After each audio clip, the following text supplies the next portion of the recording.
The story begins by introducing us to our protagonist named Leon. He tells us that he was an ordinary university student. One day, his dog disconnected the alarm cable, causing him to oversleep. While rushing to get to class, he had a car accident and ended up meeting St. Peter. However, when he opened his eyes again, he realized he was in his world, but in an apocalyptic version. Returning to the present, L notices how some individuals were fighting against a massive mutant. Despite all their efforts, the creature regenerated as if nothing had happened. Leon tells us that, at first, he believed he was the chosen one, and that he would gain a superpower or a system like in the anime, but he soon discovered he was completely wrong. The first time, he was bitten to death by zombies while trying to lead survivors to a safe place. When he opened his eyes again, he realized he had returned to the original point in time. In his second life, he starved to death. In the third, he disguised himself as a zombie to gather supplies, but the military ended up killing him. In the fourth, he was betrayed by a companion and died. In this way, he lost his life in all sorts of ways. And this was already his 10th attempt. Already tired, he had lost hope of living. Returning to the individuals, we see that they gave up and fled from the creature, abandoning one of their comrades in the process. The girl, with tears in her eyes, begged, "Please, save me, Tito Leon." Knowing that no matter what happened, he would be reborn, Leon decided that at least before dying, he would do something. He ferociously advanced against the imposing creature and cut one of its tentacles precisely where the girl was. Seeing this heroic act, the girl thanked him with all her heart. Without time for conversation, Leon shouted for her to get out of there and quickly headed to a nearby convenience store he spotted in the distance. Once there, he ate and drank as if there were no tomorrow. On the other hand, the people, seeing him enraged, prepared to eliminate him. But just as they were about to do so, Leon felt a sharp headache and fainted.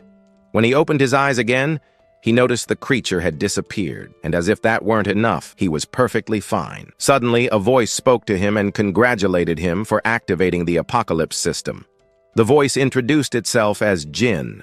Hearing this, Leon became extremely happy. His eyes filled with tears as he hugged Jin tightly, shouting that if Jin didn't explain why it took so long, he would report him. Jin asked him to calm down and mentioned that the delay was due to a small accident. As unbelievable as it seemed, his roommate had stolen the charging cable. Leon couldn't believe it, but preferred to accept it since it was better late than never. Curious, he asked what he would gain.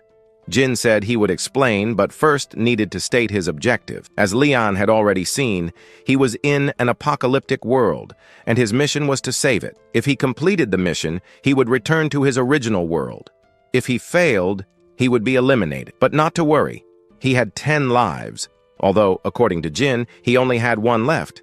However, Jin assured him that with his help, that would be more than enough. Without further delay, Jin activated Leon's power. 3 Doritos later, we see Leon on the street with a small food stall. His first mission was to earn 50 crystals by selling snacks. Tito Leon, of course, was not happy about this at all and angrily shouted at Jin, questioning why the savior needed to set up a street food stall. Because of the commotion, he ended up attracting the attention of zombies and, terrified, ran as if there were no tomorrow. Jin, curious, asked why Leon was doing that. Leon knew he was right and that he should have a superpower. So curious, he asked what it was. Jin showed his stats, and Leon was greatly surprised. They were terrible. Because of this, he was almost caught by the zombies. Scared, he ran as if there were no tomorrow, screaming at Jin that he was a cursed liar for saying he had given him a superpower. Jin replied, "Of course you have a superpower, and it's precisely that street stall." He warned Leon not to lose it, or else everything would be lost. Hearing this, Leon quickly returned, believing the stall must have some hidden power. He picked up a pipe that was on the ground and began attacking the zombies.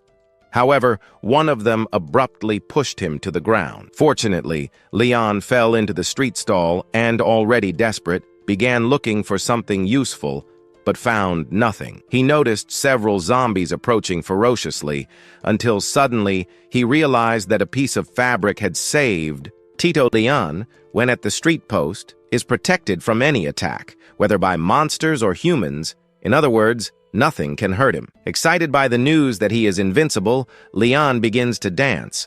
However, Denon warns him not to get too carried away, explaining that the post can only block 3 attacks per day. Moreover, if the mission is not completed within the time limit, the blocking function will fail. Jin urges Leon to hurry, as night is falling and the monsters will become more dangerous. Leon understands, but questions how on earth he is supposed to sell anything if there's no one around. Suddenly, Leon spots 3 individuals approaching quickly in the distance. He sets up the post and invites them to take a look at the products. The men are fascinated by the food Leon is selling. Showing his skills as a salesman, Leon makes an amazing offer. For only 50 crystals, they can take everything there. Upon hearing this, the men burst into laughter, mocking the fact that Leon is asking for money. They mention that they are in a good mood, and if Leon leaves immediately, they will spare his life. Realizing they don't have any money, Tito Leon takes his products back. This irritates the men, who believe Leon doesn't understand the situation, and decide to eliminate him without further delay. One of them fires a shot, but the attack is blocked by the shield, which ricochets the bullet, causing the weapon to explode and the shooter to faint. The other 2 are shocked, thinking Leon has superpowers. The bald man says this is impossible, as he's never seen anything so strange. He also claims that Leon looks like an idiot. The men demand that Leon explain what trick he used. Showing confidence, Tito Leon warns them to lower their tone because they are speaking to the chosen one who will save the world. However, because he is generous, he will forgive them as long as they spend 50 crystals buying his products.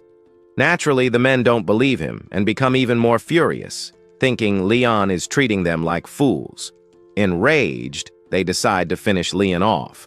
However, as soon as one of them attempts to attack him, the shield activates again, blocking the attack and breaking all the fingers of the aggressor's hand. The man who had fainted wakes up, and together with the bald man, yells at their other companion to eliminate Leon. Tito Leon knows that if that man attacks with full force, the situation will get really complicated since the 3 blocks have already been used.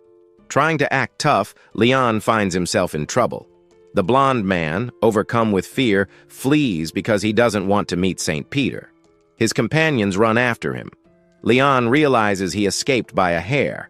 Suddenly, he notices that the men had left behind a bag. As he is about to open it, he realizes something inside it is moving and suspects it might be an animal. He carefully opens the bag, and to his surprise, a beautiful girl comes out. Tito Leon is mesmerized by her beauty, but she, upon noticing his presence, fiercely charges at him. To his shock, the girl is a zombie. Desperate, Leon starts running as fast as he can, but she is incredibly fast. He begins throwing objects at her in an attempt to fend her off, but nothing works. Just as he thinks it's the end for him, the zombie stops, fascinated by a piece of dried octopus he had thrown. Leon realizes she is hungry. Trying to calm her down, he gives her more food. Unfortunately for him, the octopus runs out, so he gives her some potato chips. To his surprise, she likes them too. Gradually, he approaches a lava-filled cliff. Once close enough, Leon throws the bag of chips far away towards the lava. The hungry zombie runs after the bag, trying to grab it. Leon feels bad about this, but knows he has no choice. It was her or him. While recovering from the scare, he notices a high-quality dagger on the ground, left behind by the men. Upon picking it up, he sees it bears the emblem of the Legion of Thunder. He is shocked because he knows this is a very dangerous group led by a powerful, awakened individual.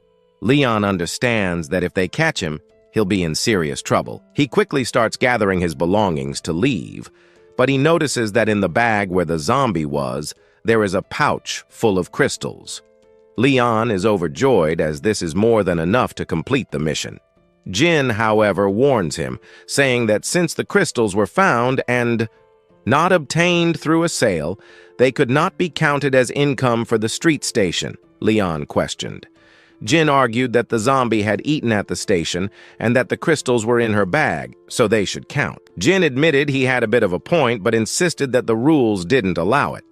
Frustrated, Leon threw a big tantrum, saying that monsters should also count as customers if he wanted to thrive in business. With no other options, Jin ended up giving in. With the mission complete, the street station leveled up, transforming into a food cart. When Leon approached the new cart, he saw there were new products and, curious, asked Jin what had happened to the vehicles and weapons. Jin explained that it was a food station, not an arsenal, and that he could use the points earned to buy products or improve his attributes. Leon knew this was bad because the station could only protect him 3 times a day, and he couldn't keep hiding all the time. The most important thing now was to improve his self-protection ability. He asked Jin to use the points to enhance his attributes. Jin agreed and increased his strength, but Leon was disappointed as he didn't notice any immediate difference. Jin then informed him that the next mission was to obtain 100 crystals in sales and hire a waiter within 24 hours.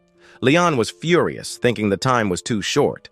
Moreover, where would he find an employee at this moment? A flyer fell onto his face, and when he picked it up, he realized it was from the girl at the cafe near the university. He wondered if she was still alive, and motivated by the possibility of working with such beauty, decided to go look for her. On the other hand, we see that the zombie waifu was still alive, and searching for the protagonist everywhere. The next morning, we see that Leon finally arrives at the cafe. As soon as he opens the door, he comes across a bunch of zombies. Scared, he starts running, and of course the creatures chase after him. One of them almost catches him, but luckily, the cart saves him. Furious, Leon curses his ancestors because now only 2 defense blocks remained. The zombie, still alive, begins crawling on all 4s and furiously charges at Leon. Perceiving the danger and nervous, he lands a powerful hit that throws her against a vending machine. Due to the strong impact, the zombie falls, crushing the other zombies in the process. Surprised, Leon realizes that the improvement in his strength was impressive. Jin then informs him that, by defeating his first zombie, he earned a disposable raincoat. When Leon sees it, he feels disappointed. Jin stops him from underestimating the item, explaining that it's advanced technology. The raincoat not only blocks water, but also insulates heat and protects against harmful substances like radiation. However, it can only be used once. Suddenly, Leon spots a massive horde of zombies in the distance. He realizes that the noise from the vending machine attracted them and understands he's in a dead-end alley. Just when he thought it was the end for him, the girl from the cafe calls out to him from afar. Without thinking twice, Leon runs toward her, narrowly escaping the massive horde. Once safe, Leon thanks the girl from the bottom of his heart. He knew she was a good person. Perplexed, she asks if he knows her. Leon replies, "Of course," that he's a university student who used to visit her cafe a lot. Realizing he was one of her precious customers, the girl becomes radiant. Without hesitation, she introduces herself as Kanan, and Leon introduces himself as well. Suddenly, a noise from the back catches Leon's attention, and he notices a mysterious door. As he approaches to open it, Kanan screams that she saw some rats, and scared, asks him to get rid of them. On the other side of the mysterious room, someone was hiding. Returning to Leon, we see him holding Kanan firmly as she almost falls to the ground. Concerned, he asks what's going on. She explains that she's been stuck in that place for days and hasn't eaten anything, so she's very weak. Leon tells her not to worry and to wait a moment while he prepares a delicious meal for her. While he grabs the products, Kanan assumes a serious expression and murmurs to herself that all that food will be hers. She's surprised to see the large quantity of food and becomes euphoric, thinking she's found a big fish. However, upon grabbing an egg, she notices it mysteriously disappears. Confused, Kanan soon discovers that no one can steal from Leon. Annoyed, she thinks, in what she will do next. First, she plans to eliminate that fool, but when she goes to grab her dagger, she realizes it has also disappeared. At that moment, Leon questions her while holding the dagger. "Are you looking for this?" Kanan is not surprised to see him with the weapon. She realizes he took it while she was pretending to fall. Curious, Tito Leon asks if he can use the dagger, explaining that he doesn't have another one to cut the ingredients. Kanan, trying not to raise suspicion, says it's fine and asks him not to misunderstand her. She justifies that as a weak girl, she needs something to protect herself, and that he can return it as soon as he finishes. Leon, already done, replies, "Of course," and promises to return the dagger. But she asks him to be careful, as the dagger is very sharp. Nevertheless, Kanan, now with the dagger in hand, puts her plan into action and says that Leon will die for being so naive. However, to her bad luck, her attack is blocked by the cart. Surprised, Kanan realizes he has some kind of superpower. She composes herself seriously and prepares one of her powerful fire kicks. Leon, even though he seems like a fool and distrusts everyone, has always been alert. He quickly neutralizes her using pepper spray. Like a good watchdog, he starts sprinkling salt on her while shouting for the others to leave the room. Otherwise, he threatens to finish off their companion. Suddenly, two little ones leave the room, screaming for him to let go of their boss and claiming they're not afraid of him, promising to defeat him for hurting her. Obviously, the result is a total disaster. Leon comments that if no one educates them, they will become criminals when they grow up. Kanan, as best as she can, gets up and yells at him not to hurt the children, saying that if he's going to attack someone, he should come straight at her. Tito Leon agrees and, without delay, throws the little ones at her. 3 minutes later, we see that he has tied up all three of them, and comments that it seems many people have already fallen into her trap. Kanan, confident, says she had never failed before, but, curious, asks how he noticed the trick. Leon replies that only fools would fall for such an obvious trap. He explains that since he arrived, he noticed several packages and empty cans on the floor, even though she claimed she hadn't eaten in 5 days. Moreover, there was a fresh blood stain, but she had no visible wounds. It was obvious they had attacked other people. A boy named Canned shouts that those people deserved it for trying to take advantage of their boss. On the other hand, a girl named Yuna mentions that they never hurt good people, only the bad ones like Leon. This makes the protagonist feel bad because he doesn't consider himself a bad person.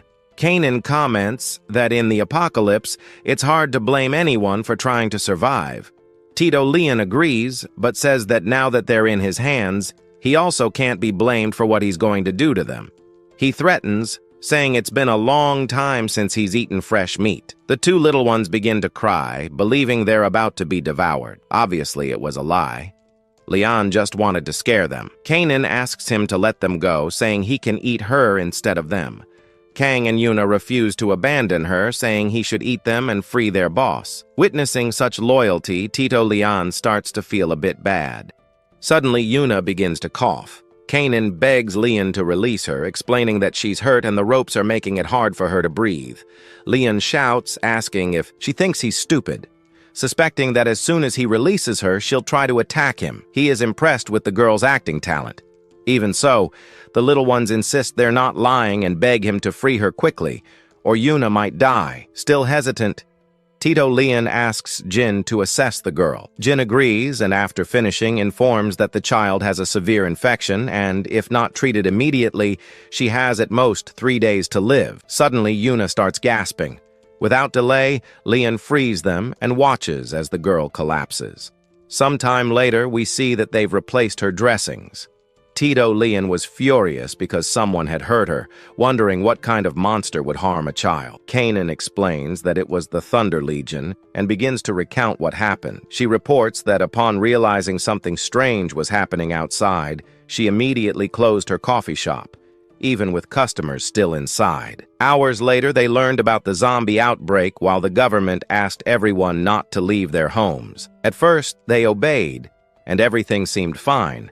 But as soon as the food began to run out, the true nature of humanity was revealed, where a man stole food from. Little Yuna, with the excuse that she was small, was given only a little food, and she told her mother, named Laura, that she didn't care if she agreed or not. Kanga, seeing this, bit the man to make him give the food back to her little sister.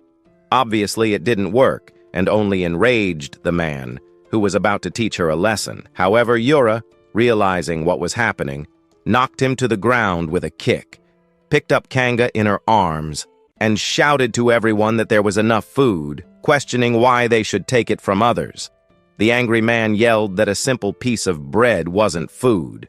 Gufu replied that she didn't care if he went hungry and that, as far as she knew, she didn't owe him anything, adding that if he didn't like it, he could leave and find food on his own. But, being a coward, he was afraid to leave and face the zombies. This, of course, only irritated the man further. Suddenly, an elderly woman and a couple asked her to give them more food, promising to pay double when everything was over. She mentioned that it was a cafe, not a store, so there was nothing stored. A girl screamed that she was lying and demanded that she open that room to see what was inside. Ifu said there were only clothes, but they didn't believe her and demanded she open the door, as they had seen she always kept it locked. Yura asked everyone to calm down, reminding them that the boss had been very kind to them, but they didn't care and grabbed her tightly. Meanwhile, the man forced his way into the room, and when he finally managed to open it, he found a bunch of dresses. Suddenly, a car crashed into the shop, and several men descended from it, introducing themselves as the Thunder Legion and shouting to everyone that if they didn't hand over the food immediately, they would eliminate them. The leader, Rato, told them that the woman knew where the food was.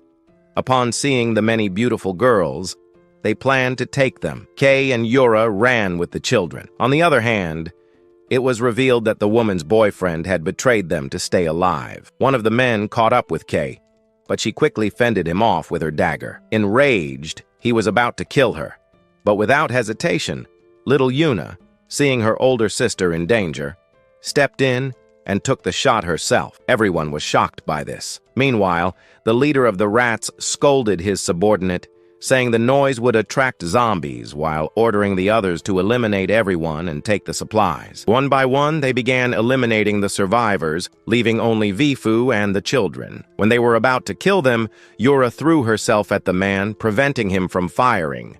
She pleaded with Gufu to take care of the children. Gufu nodded, held them tightly, and escaped through the window. Yura knew they would follow her, so she took a grenade, and seconds later blew up the entire place. Returning to the present, Gufu fell into a sea of tears, devastated that she couldn't protect Juna. The girl, who had just awakened, asked her boss not to cry and said that if she died, she would reunite with her mother. They begged her not to say such things. Jin, witnessing the scene, commented on how sad it was. Leon yelled at him to shut up, reminding him that moments ago he was nearly killed. Even so, he added, he wasn't a monster, and if he could help a child, he would. Curious, he asked Jin if there was any medicine that could save her. Jin replied that there was, but it would require leveling up the street post. However, there was another option. The second function of the food post allowed meals prepared by the owner to have therapeutic effects. The effectiveness, however, depended on the skill level of the owner. The better their cooking, the better the results. With that in mind, Tito Leon entered Master Chef mode. 3 Doritos later, he prepared a delicious waffle and asked Yuna to eat it. She sincerely thanked her older brother. As soon as she took a bite, she said it was delicious. Moments later, she told her brother and the boss that she was already feeling much better. Ifu touched her forehead and was surprised to find her fever had gone down, suspecting it must be because of the dish. Perplexed, she asked what it was. Tito Leon said he couldn't tell. Even though Yuna was much better, she still needed to eat more to recover completely, and that waffle had only been a gift. Next time, she would need to pay for it. Vifu said there was no problem, offering all the food she had. Tito Leon replied that he already had plenty of food, and what he really wanted was her. The boys, hearing this, refused and shouted that he must be a bad man. Leon, knowing they had misunderstood, seriously clarified that what he wanted was for her to work for him, and reassured her he would provide food and lodging. Ifu and the boys knew it was a good offer, so they eventually agreed. A few minutes later, he handed her a contract. When Tito Leon read it, he became irritated, as the foolish woman had demanded vacations and many other things. He yelled, asking if she thought he was an idiot. Suddenly, A group of individuals entered the place. A masked man told his companions that his nose never failed him, and the delicious smell was coming from there. He noticed they wanted to take his sister's waffle and wouldn't allow it. Leon noticed this as well and stood between them. The man shouted if they wanted to fight, and Tito Leon replied that no, but if he was hungry, he could prepare one for him. The man named Feng asked his boss, John, for permission to try it. Protagonist: what is the price? I knew it wouldn't be free. Tito Leon suspects these types have a lot of crystals. While browsing the menu, John is surprised to see that a waffle costs 10 crystals. Tito Leon mentions that it's not easy to make a living in the apocalypse, and that this is a fair price. John knows he's right and orders 10 waffles. While Tito Leon prepares them, someone grabs John's arm and asks him to wait a moment. We see that person getting nervous, and their coordinator laughs because the boss's old problem is back. Every time he sees a pretty woman, he gets shy. He knew he made the right decision hiring that girl. Without further delay, the boss activates his Master Chef skill and 3 Doritos. Then we see the group fascinated as they taste the delicious waffles. Being a man of his word, John pays and curiously asks what else they have. Tito Leon mentions they have everything: fried chicken, roast meat, sodas, among many other things. Amazed, John orders 10 of each. Tito Leon apologizes, but explains that he doesn't have enough supplies for such a large order. John says not to worry, just tell him what he needs, and he'll bring it. Tito Leon tells his boss it seems this guy is a big deal. If they can secure supplies from him, they wouldn't need to take risks to find them. Tito Leon knew he was right, but just as he was about to speak, a boy arrives, saying that Sean and the others have just returned, and they're badly injured. Tito Leon is shocked to realize they're the same guys John fought with. Curious, he asks his men who attacked them. They mention they don't know, but it was some crazy guy yelling he was the chosen one. They obviously didn't believe him. But when they attacked, some kind of barrier repelled their blows. John is surprised because he's never heard of such a power. Suddenly, he realizes it's similar to what happened when he attacked you. Looking at him, he realizes it was indeed him trying to escape. Furious, John declares he'll eliminate him and won't let anyone hurt his group, the Thunder Legion. Upon hearing this, someone asks if he's the boss, and John responds yes, adding that if they need anything, they shouldn't hesitate to ask. Suddenly, the kids attack him, screaming that his men hurt their boss and mother. John easily stops them. On the other hand, Feng says that although they're thieves, they never hurt women or children. Tito Leon doesn't believe this and angrily shouts for him to let the kids go. Feng does as requested, and we see Tito Leon start launching simultaneous attacks.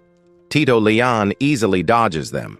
When Tito Leon sees his men staying calm, he shouts for their help, but they refuse, saying he needs to overcome his psychological issue with women on his own. While they fight, we see some kind of tentacles observing them from the ceiling. Back to our protagonist, we see him remembering that he only has 1 block left. Not wanting to flee with Jesus, he considers escaping, but suddenly the men recognize him and shout to their boss that he's the one who hurt them. Hearing this, John gets furious and easily sends one flying. Angrily, he shouts at Tito Leon that he not only hurt his brothers, but also stole their crystals, so he must pay with his life. The men shout that their boss isn't afraid of him and will defeat him. Meanwhile, Feng says that their boss is a real man, unlike others who can't even look a woman in the eye. Tito Leon yells at them to shut up because they're only making him angrier. We then see Tito Leon destroy the ground with a single strike. Both the men and Kanan knew that guy was a monster. Feng says her boss is super powerful, and now they know who they've offended. Tito Leon has no choice but to dodge the attacks, knowing that if he takes even 1 hit, he's out. However, he fails to dodge in time and has no option but to block the attack as best as he can. Still, that single blow makes him spit blood. John acknowledges that he's tough because he withstood one of his punches, but he's still not his match. John gets serious and lands another blow, slamming him harshly against the wall. Tito Leon knows that at this rate, he'll die. His only chance of survival is reaching the cart. The stronger the blow, the greater the recoil effect. Meanwhile, something fiercely launches itself at him, passes between his legs, and, like a dog, pulls at his pants to buy time. Everyone watching. The scene bursts into laughter. This, of course, didn't please Tito On, who wanted to pulverize that fool for such humiliation. On the other hand, someone took advantage of everyone being distracted to make the big guy release the boss, quickly grabbed their dagger, and was about to eliminate On because, thanks to him, they no longer had their mother. Well, they wouldn't allow the boss to get hurt. With no other choice, they opened fire. Tito Leon, realizing this, threw the cart, because if he didn't, the boy would die. He barely managed to save Ka, but because of that, he knew he'd get in trouble, and it was the result of trying to play the hero. Suddenly, a strong explosion occurs, and out of it emerges Vaifus, a beastdurs called Zru, who with a powerful punch sends flying through the air. Everyone is stunned, wondering where that woman came from. Chan screams that she's a zombie they had captured. The others, upon hearing she was a monster, start shooting, but it's useless. Poro dodges everything with ease. Tito Leon realizes these crazies might damage his cart, and once again narrowly saves it. Then he launches a missile. Zru, seeing that Tito Leon was protecting the cart, does the same and narrowly dodges the missile, causing it to explode elsewhere. The others keep shooting as if there's no tomorrow while the kids dodge the bullets as best they can. Zru notices a hostile intent toward Leon and rushes at him. The rest of the group wonders why that thing is only following him. Suddenly, they notice hundreds of tentacles descending. Isru lets herself be captured, being abruptly slammed against the wall of the hole caused by the missile explosion. From it emerges the mutant people who appeared at the beginning. That was why they were targeting Tito Leon. Ju shouts to her allies to open fire because the creature was mutated. They obey, but fighting the creature is difficult. Meanwhile, the kids approach Zru. Leon notices she was trying to save him and wonders why. Suddenly, she hands him the bag of chips he had thrown. Leon feels disgusted with himself for having tried to eliminate her, but she saved him. He asks Jan if she was really a zombie because she seemed to understand him. Jan analyzes and confirms that she is, but explains that she seems to have evolved due to special brain functions. Her IQ was equivalent to that of a 5-year-old child. Meanwhile, the children are saddened to see her suffering and don't want her to die because she was a good zombie. Kay explains that it would be hard for her to survive because her spine was broken. Tito Leon knew he couldn't let her die because she saved him, and he wanted to repay her. The problem was that being a zombie, normal medicine wouldn't work on her. However, if he defeated the mutant people, he could obtain a level 2 crystal, and maybe that would help find a cure. Meanwhile, Dion's men kept shooting the creature, but realized it made no difference. Chan shouts for his companions to step back and launches a missile. However, to his bad luck, the missile doesn't explode because the mutant catches it with its mouth. Irritated, the mutant begins attacking them, causing fatal injuries. As if that weren't enough, it spits corrosive liquid, causing unbearable pain. Titan, realizing the situation, like a true alpha male, grabs a massive rock and tells the kids to hide. The mutant, noticing this, tries to make him drop the rock. However, doesn't give up. But suddenly, a piece of the rock breaks, and the mutant captures one of his men. Doesn't allow this to happen, and ferociously advances against the beast, trying to free his ally but failing because the tentacles were slippery. Suddenly, our protagonist appears wearing a raincoat and advances toward the beast. The creature notices and spits corrosive liquid at him, but it's in vain because he isn't affected. Everyone witnessing the scene believes he is the chosen one. When he gets close enough to the creature's mouth, he forcefully pushes the missile in, causing an explosion. Tit Leon knew that was epic, and is impressed with the raincoat that even the explosions protect, asks John if there could be another. Jan explains that the rewards were random, but all very good. Leon understands, quickly grabs the level 2 crystal, and upon defeating the mutant people, receives a healing candy and a recipe book. Jan explains that this was great, because in the apocalypse, both plants and monsters were edible, and using them as ingredients would result in better food than the usual. Tito Leon quickly stores everything, knowing it would be useful in the future, and gives the healing candy to Zru. As soon as she eats it, she feels much better, leaving the children radiant. However, Zru was still hungry. Yang, with no other option, gives her more fries as she kept asking for more food. Those observing knew he was a very reliable man. On the other hand, Kang asks Yuna to stay away from her because she might bite her. Simu notices she had food on her face and licks it off like a puppy. He also starts following Kei, who, embarrassed, runs as if there were no tomorrow. Little Jonah laughs because her brother is healed. Om, seeing that Kuro was with the zombie, asks Tito Leon to heal his men quickly because their wounds are very serious and they won't last much longer. Leon yells, asking if he's giving him an order, and reminds him that he is not his subordinate. Then Om apologizes and mentions that if Leon heals his men, he will be rewarded. Tito Leon would obviously accept, but suddenly Kei throws him aside and yells at John that they will not help them because thanks to him, the mother of those kids is dead. John repeats that it wasn't them, as they don't harm women and children, and if it happened, maybe the person in question wasn't good. Kang and Yuna scream at them to shut up, stating that their mother was very good. Tito Leon then mentions that John is telling the truth and points out to Kang that something fell out of his pocket. Looking at it, he sees the symbol of the men who attacked them and asks to examine a dagger. On it, there's the emblem of the Thunder Legion. As they can see, it's completely different.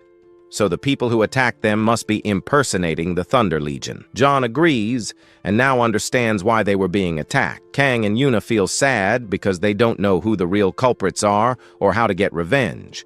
Kei says they won't because their mother wanted them to live. They look at each other and know he's right. On the other hand, Feng becomes furious because those idiots are impersonating them and promises to destroy them. Due to his severe injuries, he spits blood. John tells Leon that everything is now clear and asks him to please save his brothers, paying immediately to have them healed. Leon accepts, but upon starting to prepare the food, notices that several ingredients are spoiled. He knows that if he refuses now, he'll be turned to dust. However, he remembers that he has a new recipe book. He looks for a dish with the ingredients he has and finds a recipe for octopus. He activates his master chef mode and prepares a delicious dish.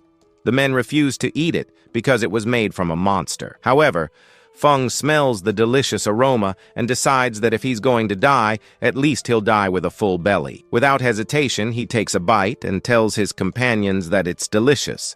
Seeing how good it is, they also try it and are amazed.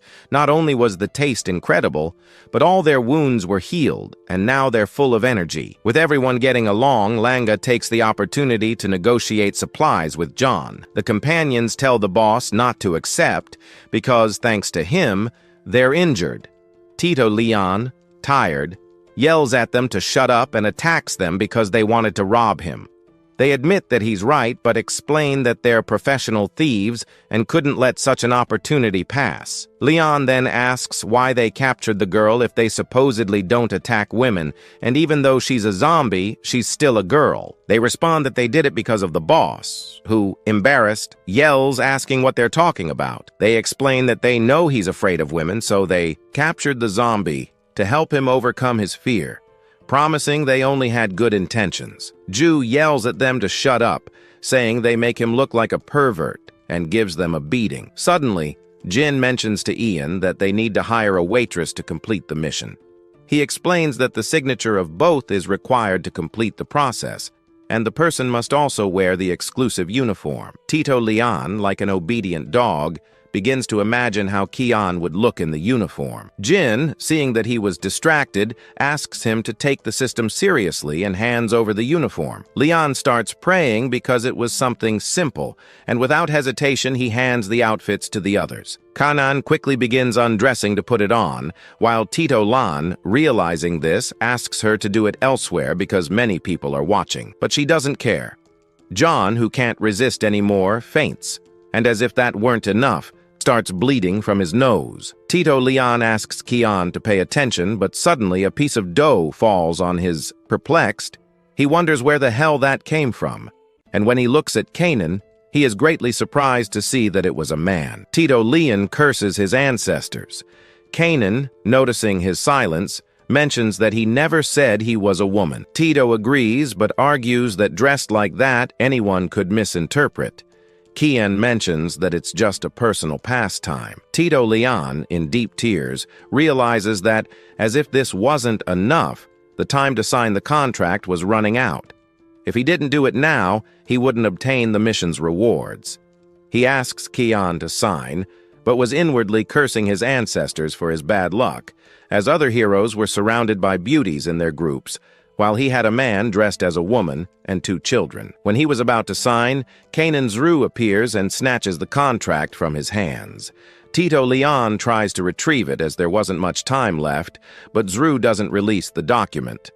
When he finally does, it's revealed that there's a bite mark on it, and because of this, the contract is validated, making Kana the new assistant of a supposed street food vendor. Despite now having a pretty girl, he also didn't want zombies around. After some time, Kian was annoyed because Tito was sad about having him in the group, but at the same time, didn't even want a zombie. Tito mentions that, in truth, he didn't want anyone there. Curious, Kanan asks what they would do since no one else could live in that place. Kanan mentions that John would take them to his base and says there's a doctor who could treat Juna. Tito Leon cheers up because, despite being thieves, they were no longer just people, and the children would be safe with them.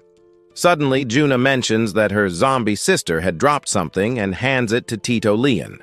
He realizes it was the employee badge and discovers her name. John then gives him the address of his base in case he needs anything. Tito is surprised to realize it was Prison Kingan, which he knew to be a heavily protected place and ideal for rebuilding their lives. Kanan, hearing this, comments that his boss is very smart and likes men like that. Tito, still shocked by the situation, reflects on everything, but suddenly, he remembers that the lock hadn't been activated. He mentions to Jin that it seems the product is defective and requests a replacement. Jin stops him, asking him to wait a moment, as he would send a request to the superiors. A few seconds later, Jin informs him that the request was denied and that the locking function works but hadn't been activated because Kana was now his employee, and the system doesn't take responsibility for the damage she causes. Hearing this, Tito Leon becomes furious, thinking that if he had known this would happen, he would have accepted Kanan even if he was a man. However, what's done is done. He wonders how the hell he will fix the situation. Jin, seeing him pray, informs him that he is just 100 points away from leveling up and being able to solve the problem. The mission consisted of collecting 500 kilograms of meat. Tito Leon knew it would be very difficult, as it was too much meat, but suddenly, he remembers there's a chicken farm nearby. Per Anne, he investigates in the cookbook what the mutated chickens were like and notes that physically they were identical to normal ones, but bigger and obviously with more meat. Besides, they were the mutated creatures with the lowest attack power. 3 Doritos later, he was already there, but the situation was complicated because there were many around when she told Zru that he would be the bait while she defeated them. She nodded, and without further ado, he threw a plank to distract the chickens. But to his surprise, they didn't run after the plank. They thought they were playing. Leon, realizing this, cursed his ancestors for being foolish enough to trust her, knowing she had the mental age of a child. Because of this, the chickens noticed his presence and, hungry, started chasing him. Leon ran as if there were no tomorrow, knowing that if one of those things clawed or pecked him, it would be game over because their beaks were super sharp. As he fled, he saw a fence in the distance, and underneath it, there was a hole, perfect for escaping those things. He put on turbo speed and barely managed to escape the mutated chickens. Suddenly, he noticed something slimy on his hands. When he looked at the ground, he was shocked to find it was eggs. He quickly realized he had stumbled upon a hen's nest, and indeed he was right, because the mother hen appeared in front of him. She was immense and furious. She began attacking him for breaking her eggs. With no other option, Leon ran for his life again.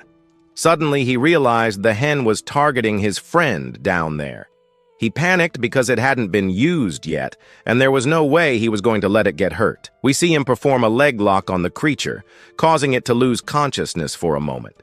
But as a result, its berserker mode activated. Enraged, it sent him flying. Luckily, Leon landed on the hen's back. Realizing this, the hen went berserk, shaking wildly to make him fall off. Leon knew that if he let go, he was done for.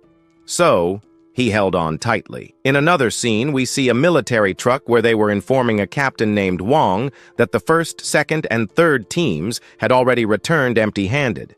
His men, hearing this, said their captain was the best, and they would be the envy of everyone because they were the only ones who found supplies. Suddenly, the truck hit a spike, causing a tire to deflate. A man named Choi quickly started changing it. A young man named Min commented that he was too nervous. They'd passed through the area several times and hadn't seen any monsters, so he could take his time. Captain Wang reminded them never to let their guard down. The number of mutants had increased, so they needed to be more alert. Min nodded in understanding. Moments later, Choi smacked them for talking too much and told them they should feel lucky to be on this team, as they knew it had the highest success rate and the fewest casualties, thanks to their captain, who was experienced and cautious. He urged them to stay focused when they were out in the field. The boys apologized and got serious. Min asked if he could go pee, and Choi told him to be quick. Meanwhile, Captain Wong heard something in the distance. He went to investigate and saw a giant snake about to attack Min. He landed a headshot on the snake and shouted at everyone to get in the truck immediately, as the noise would attract more monsters.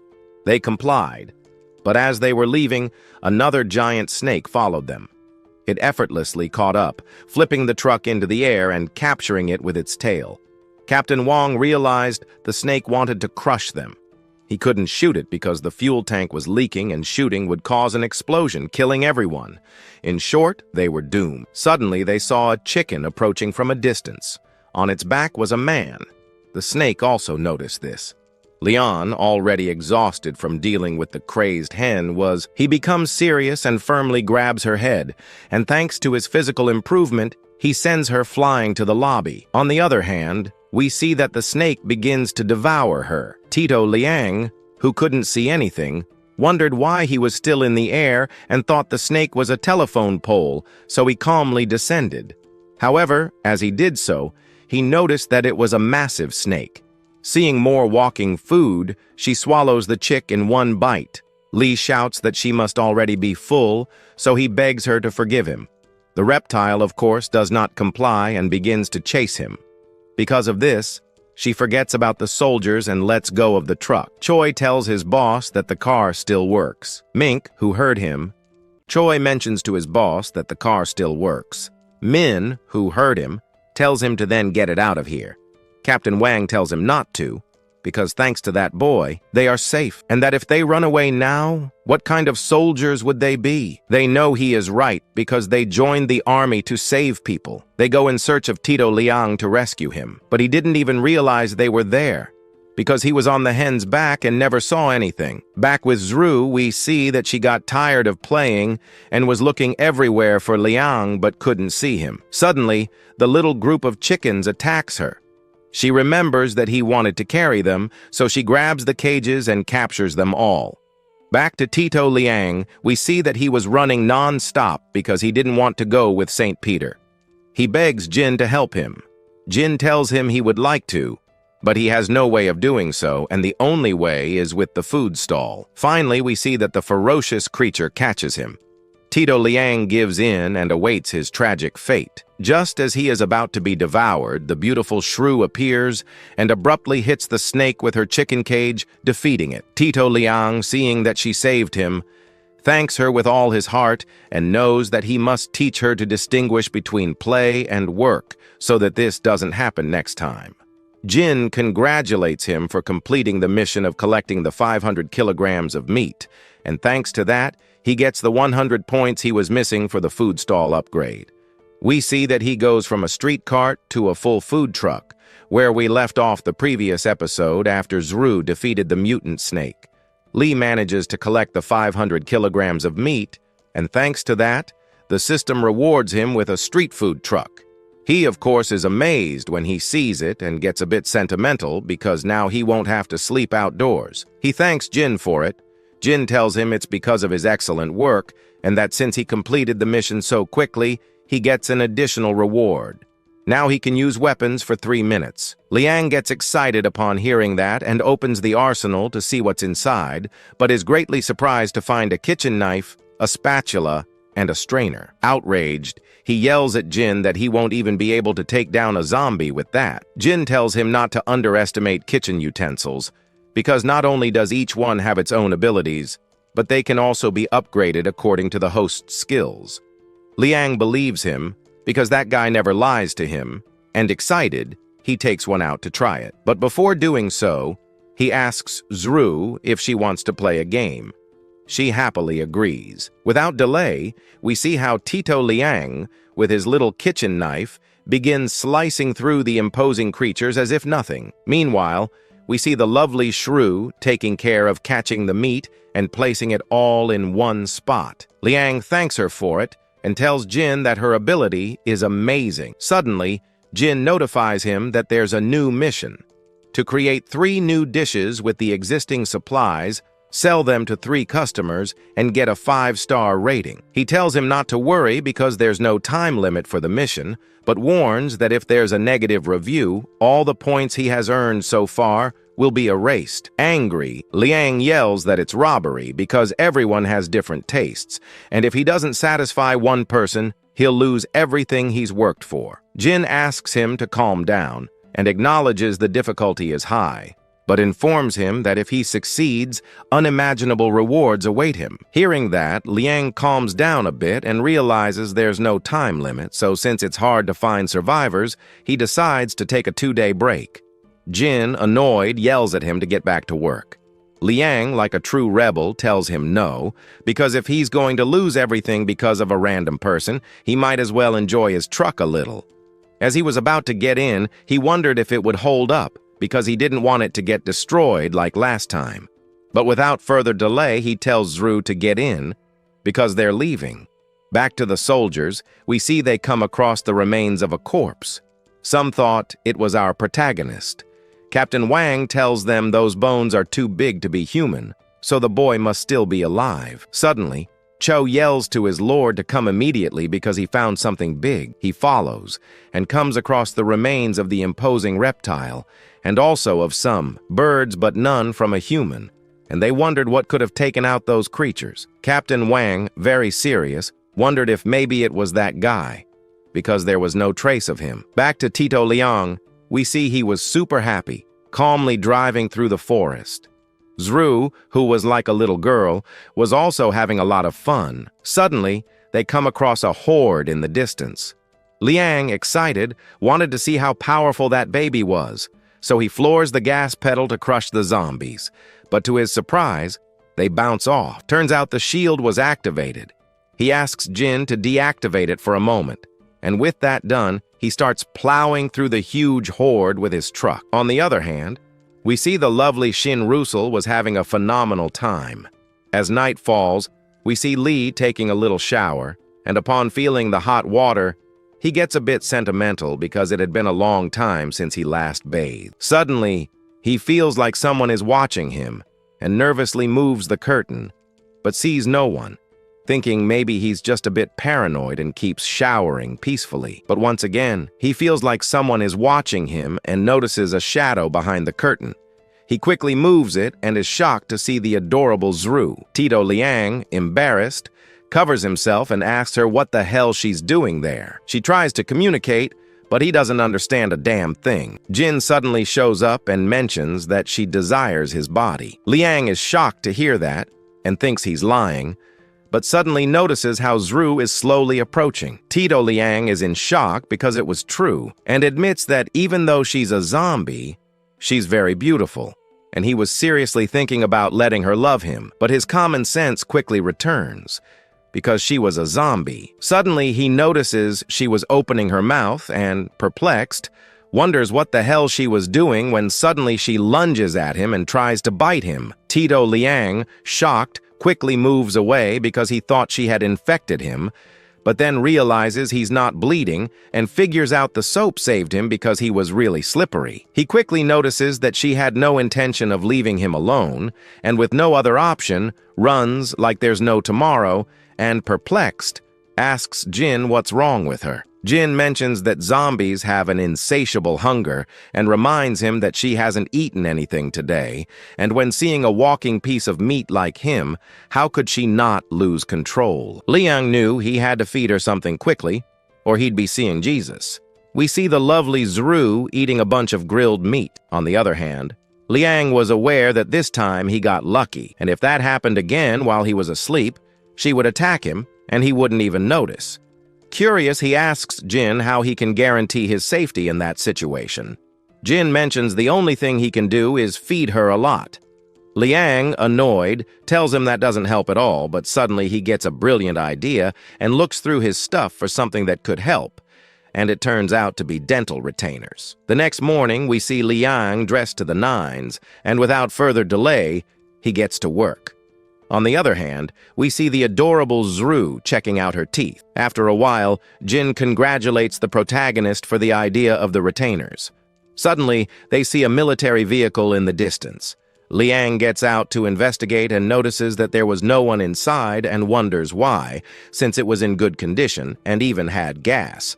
But when he takes a look underneath, he notices dozens of nails and realizes the tires blew out, and he's aware that someone set that trap. Suddenly, they hear a burst of gunfire in the forest. Zru, who hated that sound, gets super angry. Tito Liang, noticing this, asks her to calm down and, curious, goes to take a look. A few minutes later, we see that Liang found the person responsible. It was a beautiful Gufu named Yuna, who was fighting off a horde. He acknowledges that she has great aim, but he knew she wouldn't last long because reloading takes time, and she's good at a distance, but up close she'd be screwed. He knew all that very well because he died once because of it, and seriously wondered whether to help her, but then remembers he also died another time for helping a stranger, so better to just observe. He notices the girl runs out of ammo, and a zombie takes advantage of that. Bugaz lunges at her fiercely, and when he thought it was his end, he gets a big surprise.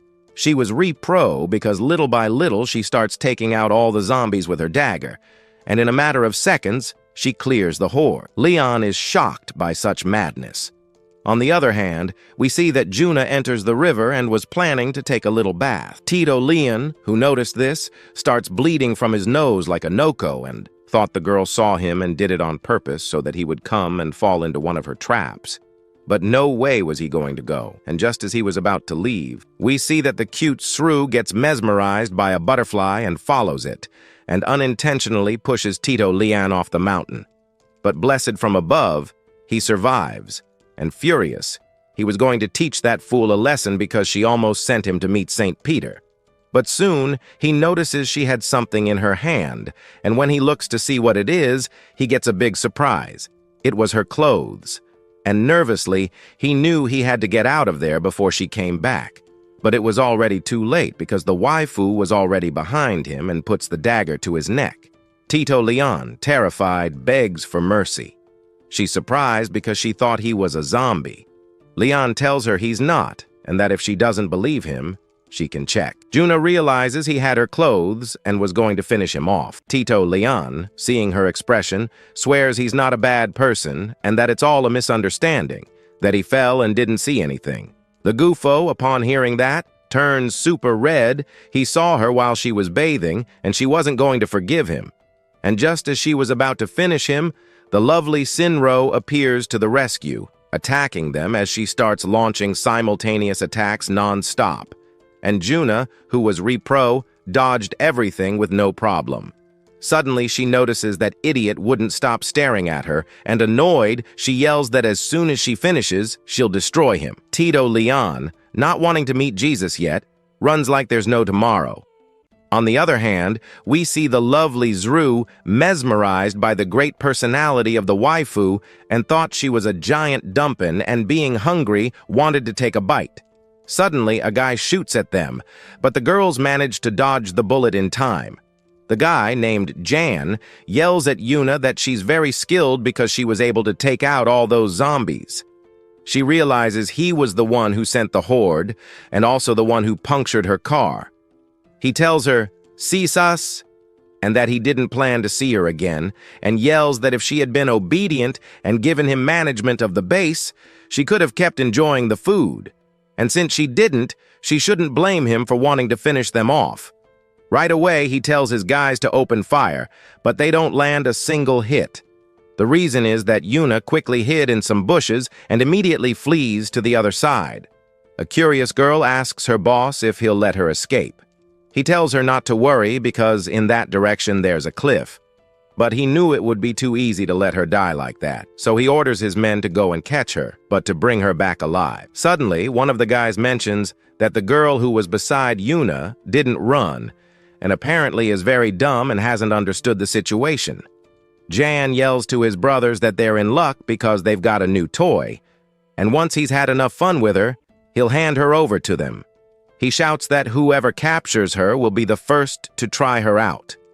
The little rats shout to their boss that he's the best and quickly surround the cute Zru. They notice she's very innocent, and they really like that, and they were eager to play with her. One of them couldn't take it anymore and lunges at her fiercely, but to his surprise, Zru stops him like it's nothing and suddenly rips off one of his arms with a pull. The rat obviously starts screaming in overwhelming pain. His buddies, seeing that, are in shock and were going to take out that lunatic, but it's a total FE because Tito Liang appears to the rescue, sending them flying with his truck. Furious, he yells at the rats that that's what they get for trying to lay a hand on. Her cute self, Sru, who saw her boss, becomes super happy and with a simple jump is on top of the truck. Leon, worried, asks if she's okay. She, like a cute kitten, shows him what she caught. He is shocked to see it was a hand. Returning to Yuna, we see that she finally reaches the cliff and was aware that there was no escape. And just as she was about to take another route, she notices that those guys caught up with her, and one of them quickly attacks. She, who was repro, blocks him, but ends up being thrown to the ground by a powerful kick. Yan quickly threatens her with his weapon and tells her that if she moves, he'll blow her to pieces. Jun, furious, yells that he's a despicable man. Janrei, enraged, tells her he'll show her what he really is, and the first thing he'll do is play with her until he gets tired. Then he'll chain her to the front of the car and drive to the base and show the people there their so-called goddess. But it was going to end in a total failure, because Tito Liang arrives to the rescue. The cute Sru Refua fiercely lunges at the guy and little by little starts ripping all his clothes. The little rat, scared, yells at his guys to save him. On the other hand, Tito Leon yells at Yuna to quickly get in the car. She is surprised, but ends up accepting his help. Returning to where we left off in the previous episode, Liang yells at Yuna to get in the car quickly. She asks him to wait a moment, in which she quickly grabs a weapon from the ground and yells at the little rat that if he wants to feel good, she'll help with that. And without further delay, she opens fire, aiming at his little friend. The guy barely dodges the shot, but due to the fright, he wets his pants. Gufo, realizing this, bursts out laughing, and since she had no more ammo, she quickly gets in the car. Tito Liang, seeing the cute Zru outside, yells at her to get in quickly. She, of course, obeys her boss, and once that's done, he floors the accelerator. Janrei, furious, was not going to allow those fools to escape, and begins to chase them and shoot as if there were no tomorrow. But they end up escaping quickly because for some strange reason, the bullets were bouncing. A few minutes later, we see they successfully escaped. Leon, noticing the waifu had no clothes, tells her she can use his, although they're a bit worn. She ends up accepting, but upon seeing them, realizes they were completely torn. But still, she was going to use them. And she had a brilliant idea, to cut both the shirt and pants, adapting them into a crop top and shorts. She thanks Tito Leon for that. He is left mesmerized by her beauty, but the joy wouldn't last long because she threatens him with a dagger and very seriously tells him that if he doesn't want to meet Jesus, he better answer her questions sincerely. Apparently, her friend is distracted with something else and can't scream to ask for help, but she assures him her dagger is faster than her. Leon, scared as hell, begs Jin to get that lunatic out of there. He tells him he can't, because he gave her permission to enter. Liang Refuo yells that he's going to let her kill him, and with no other choice, he tells the beautiful lady that he'll answer all her questions sincerely. She, curious, asks why he saved her. He tells her because he's a good person. Yuna doesn't believe that at all, and since he lied, she was going to kill him. Tito Liang begs her to wait a moment and tells her that he's actually an apocalyptic chef, and since he saw she's good at fighting, she must have lots of crystal cores, so she could become his customer. This time, she does believe him because she saw in the back a huge kitchen and remembers that at her base, their chef died from eating poisonous mushrooms. So she tells him that if what he said is true, she could take him in at her base, which is the biggest within a 100-mile radius with around 300 people. Tito Liang, upon hearing that, becomes super happy because he found his 100 customers and was emo excited to know what the reward would be this time. Yuna suddenly, very seriously, tells him that maybe he's lying and how could she trust him. Suddenly her stomach growls, and embarrassed, she yells that if he wants her to believe him, he has to prepare a dish for her. Lee knew obviously she was hungry but was ashamed to admit it, but he accepts and yells that he'll show her his culinary skills. 3 Doritos later, we see Gufo waiting for another. Liang was wondering what to do for him since his dishes are very common and he had to make a great impression so that he would accept him into his base. Because if he didn't, he wouldn't complete the mission and wouldn't get his expected reward. Suddenly, he senses something moving behind him, where he quickly grabs a dagger and was about to take it down, but he gets a big surprise. It was the lovely Zru disguised as a snake. Liang suddenly remembers that during the fight earlier, one of Zru's boots broke, and maybe she tried to fix it, and since she couldn't, she put on that snake skin. He apologizes for having forgotten about her and tells her he will fix her outfit. As he apologizes for having forgotten about her and tells her that he will soon get his outfit ready, a few minutes later, we see Ayuna furious for having waited so long, and she gets up irritated to look for this fool. On the other hand, we see that Tito Liang had just finished sewing Zru's boot and asks her to try it on. She is extremely happy to see that it is as good as new. Yuna, who has noticed this, mentions that she did not expect him to know how to sew. He tells her that since his parents were busy with work, his grandmother raised him and he learned it from her, and he thinks that if she were alive, the monsters would be afraid of her. She tells him that people say that children raised by older people are lucky. He tells her that not at all, because his grandparents scolded him for everything, and that if she wants that luck, she, very seriously, mentions that if it were possible, yes, because both she and her brother are orphans and were raised in an orphanage, they never knew their parents. Liang, upon hearing this, falls into a deep silence. Yuna, who has noticed this, quickly changes the subject, demanding her food, but suddenly begins to sneeze non-stop. Liang, who has noticed this, covers her with the snake skin, because he knows that having spent so much time in the river and not having very warm clothes, it would be strange if she didn't catch a cold. He asks her to sit down because he will prepare the food. A few minutes later, he serves her a delicious snake soup. Upon seeing this, Gufu almost dies of fear and nervousness, and immediately asks if the mutated snake meat is not infected. Tito Liang asks her not to worry because he has eliminated everything and assures her that it is edible. Seeing that she remains in a deep silence, he asks her with a little laugh if she is afraid and asks her not to blame him because he has already tested her skills. Since she does not want to eat because she is afraid, he asks Zru to come eat. Upon hearing this, she quickly goes. Jonah, who hated being called a coward, says she's going to eat it and, without further ado, tries a spoonful. We see that she is instantly fascinated because the meat is delicious and tender, and the broth is succulent. Because of this, she eats as if there were no tomorrow. Tito Liang, who notices this, curiously asks her what she thought.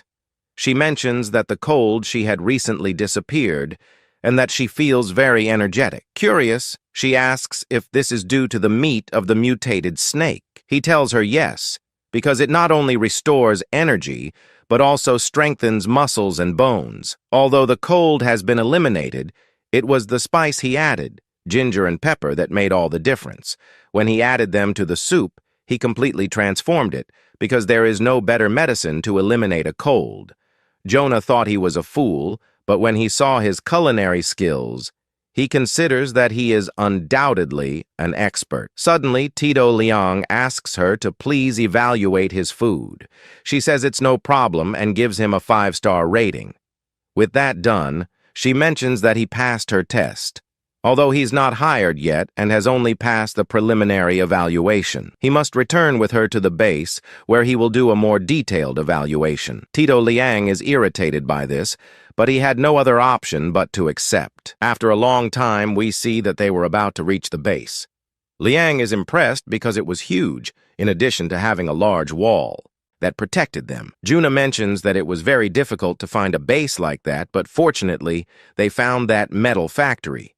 Liang mentions that it's an excellent refuge, and that it's no wonder those guys want to take it.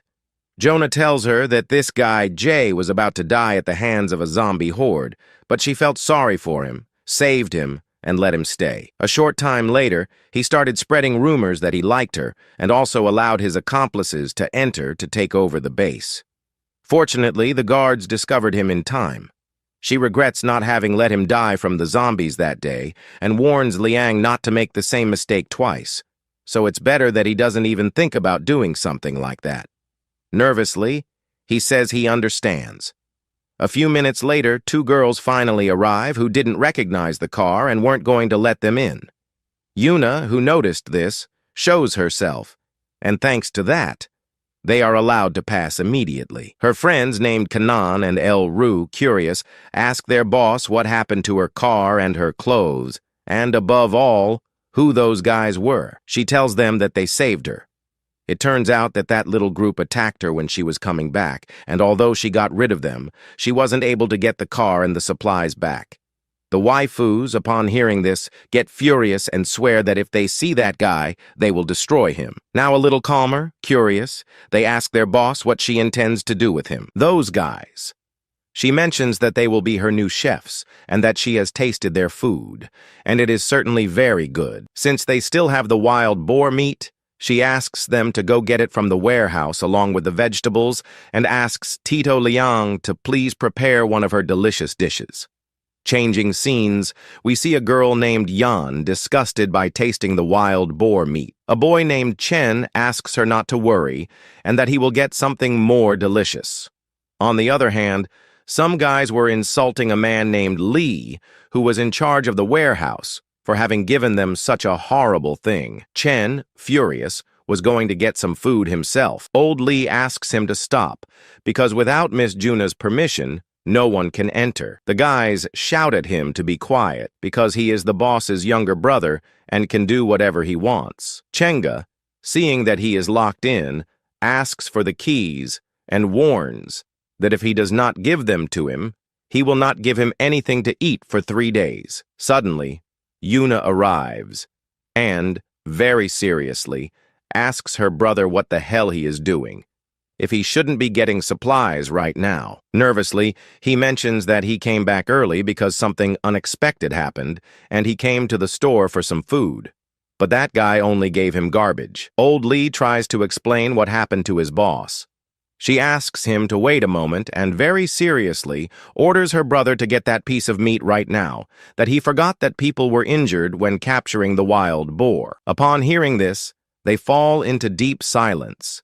Lian, who has noticed the situation, knows that she is a great leader because she cares about her people, while her brother is a fool. Suddenly, Joan mentions to Juna that it is not her brother's fault, but hers, because she was the one who threw the meat away and asks her to please not blame him. Chen asks her not to worry about it. Juna, who had never seen this woman, very seriously asks who Joan is. Fearful, she is unable to speak. Chen, upon realizing this, asks his sister not to scare her, as Joan is very shy. Juna, very serious, mentions that it seems that this was the reason why he came back early. He tells her that it was, and that they found her hiding in an empty supermarket, surrounded by zombies, and that when they rescued her, they discovered that she had not eaten for several days, and feeling sorry for her, they brought her. Tito Leon, who heard this, is super happy and knows that hungry people are the best, and that they will give him a good score with anything he gives them, because it seems wonderful to them. On the other hand, Jonah, irritated, mentions to his brother that he doesn't know the rules, and that he can't bring a stranger without first knowing their background. He replies that he is not a bad person, as his father was the richest man in the city, and his mother was a famous pianist, and he knows that now he distrusts people because of John. But he assures him that Joan is a good person. Queen Il-Ru yells that just because he's rich, he's a good person now, and that those who have more are the cruelest. The guys, upon hearing this, get super furious and start defending Yan like crazy. The girls yell that because they're hypnotized by her beauty, they're not listening to the boss now. On the other hand, we see Tito Leon super happy because the longer they fight, the hungrier the girl will get, and his 5 stars will be guaranteed. Meanwhile, he starts dancing with the beautiful Zru. Chen, who notices this, gets furious and asks his sister who these guys are, because he's never seen them before. She mentions that they're her new chefs. Cheng, upon hearing this, gets angry, because she doesn't accept Yuen, but she accepts these people. Besides, they don't look like chefs at all, so they must be lying. He orders his henchmen to find out the truth. The rats charge fiercely at Tito Yang, but it ends up being a total failure because the beautiful Zru completely defeats them in an instant. And just as he is about to break their arms, Lee asks him to calm down, because otherwise, how will they eat? He then apologizes to the boys for this, and because of this little incident, he will give them a free side dish when they visit his store and asks them to please leave a good review. The guys, of course, are furious because they were beaten up, and now they just want to forget about it. Chen couldn't stand for his comrades to be hurt, so he quickly takes out his Yuna. He noticed this and was going to stop him quickly, but he was too far away. And without further ado, he opens fire. When he notices this, he is shocked. The beautiful Zru, seeing that her boss is not getting up, is furious and throws herself ferociously at the rat, starting to give him a good beating. Just as he was about to finish him off, he begged for forgiveness, starts beating the rat, and continues biting his arm with all her strength. Obviously, the guy starts screaming in pain, and since he can't get rid of her, he begs An and Liru to get her off him. However, despite his pleas, they don't even move. The reason for this is that he killed someone for a stupid reason. Yan, upon realizing this, asks Chen's friends to help him, but they refuse, since this girl is very strong and, in addition, they are also injured. Returning to the beautiful Zru, we see how she bites the guy's arm hard with the intention of tearing it off. Chen, upon noticing this, begs his sister to save him, but to his surprise, she also ignores him. Then, we see how she slowly approaches the body of our protagonist. When she gets close, she kneels down and asks for forgiveness with all her heart, saying that if she had known this would happen, she would never have brought him here. Suddenly, we see that Tito Liang opens his eyes and stands up as if nothing had happened. Everyone who sees this is shocked, and it was no wonder, because they saw that he had been shot in the head. Perplexed, they wondered how he was still alive. On the other hand, we see that the beautiful Sindhu is extremely happy to see that he is okay and quickly runs to hug him. He, upon noticing her concern, says that he would not die so easily. While comforting her, he glares murderously at the rat. The terrified man tries to run away, but Tito Liang quickly catches up with him and starts beating him up for trying to ruin his beautiful face, while teaching him a lesson, calling him an idiot. Tito Liang tells us that, at the moment that lunatic shot him, he quickly ordered Jin to activate one of his abilities, which consisted of granting him super speed and agility. Due to this, he saw everything in slow motion, and managed to narrowly dodge the bullet in the last millisecond. Thanks to this, he saved himself, but due to the maximum use of his power, he lost consciousness for a few seconds. Back in the present, Yona, curious, asks if he is okay. Liang answers that he is, but that he should reconsider whether or not to stay, because it is definitely not pleasant to be shot. Upon hearing this, he shouts to his sister that they cannot allow them to stay because these guys are not normal. On the one hand, there is that guy who survived a gunshot for a strange reason. On the other hand, there is that girl whose skin is as white as a zombie's, and she doesn't speak and only bites, which is certainly not normal. Everyone, upon hearing this, knows that he is right. Tito Liang, upon realizing this, curses his ancestors for such bad luck, since they have already discovered them. But blessed by the one above, he knew that it was not quite like that. The girls mentioned that they must be awakened, since there is no other explanation for them being so strong, and upon thinking about this, they become extremely restless, since they now have awakened ones in their base. On the other hand, we see Lee calmly noticing that they haven't been discovered. Suddenly, the curious waifus ask what his superpower is. Liang doesn't know what to say. Yuna, noticing his nervousness, asks the girls not to pressure him, as he'll tell them when he feels comfortable. The rat, noticing their excitement, refuses and shouts that idiot could never be an awakened since he's just a damn cook. Tito Liang, with a chuckle, mentions that it's not his fault he's the chosen one, and that he sees no problem in liking to cook. The rat, shocked, doesn't know what to say. On the other hand, his friends believe that they are awakened because they are so strong, and mention that, together with their boss, the base now has 3 awakened. Tito Liang, upon hearing this, simply couldn't believe that idiot had powers.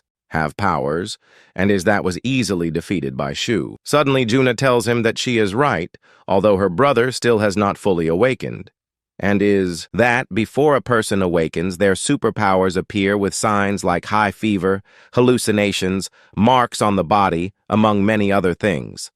On the other hand, Shan notices John nervous, while she asks him not to worry, because her fever has decreased in these days, and she feels that soon she will awaken.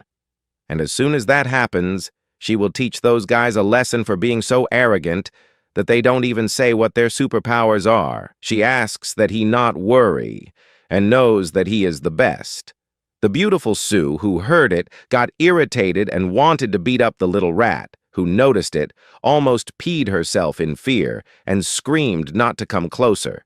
Iluna, who noticed that they were going to fight again, asks everyone to please calm down, and mentions her brother's little friend, who will be allowed to stay at the base, but informs that no matter how rich she once was, now she must work hard like everyone else, and that she understands that the supplies are for everyone, and she can't take the electricity without authorization, and if she is not capable of obeying the rules, she will be expelled. John, nervous, tells her that she understands.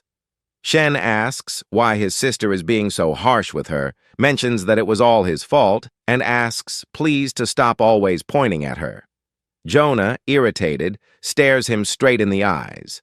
He, who noticed it, knew that he was screwed, so preferred to stay quiet.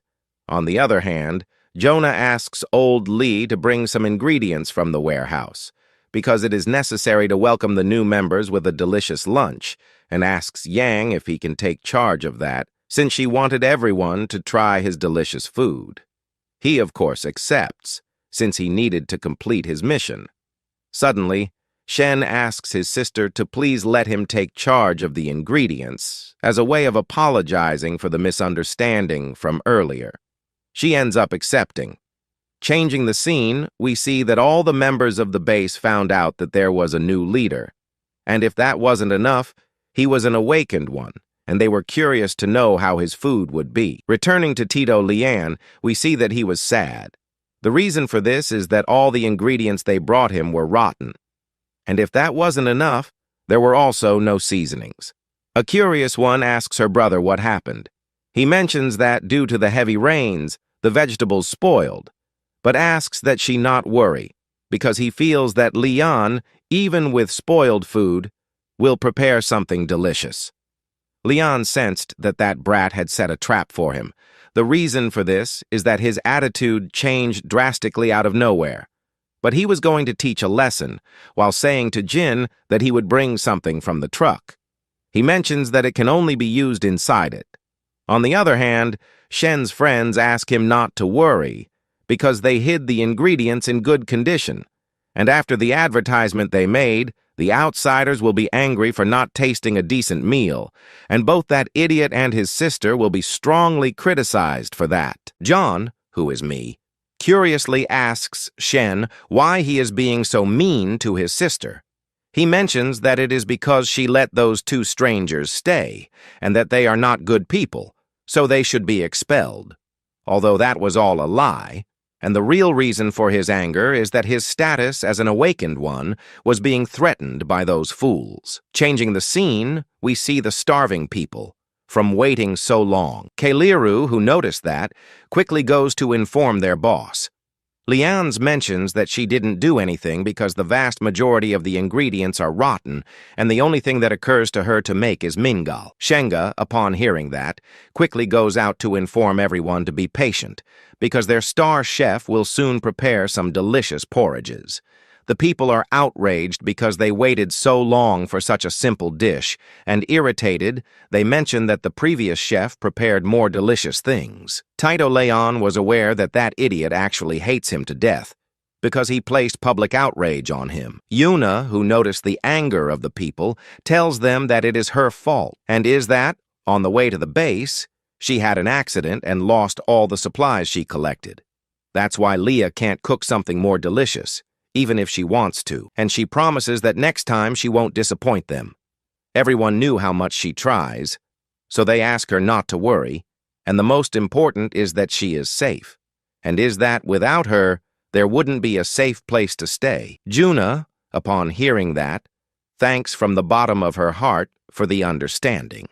On the other hand, John mentions to Shen that his sister is a leader. We see that he gets irritated, and is that she continues defending that idiot. John, who noticed that, feels happy.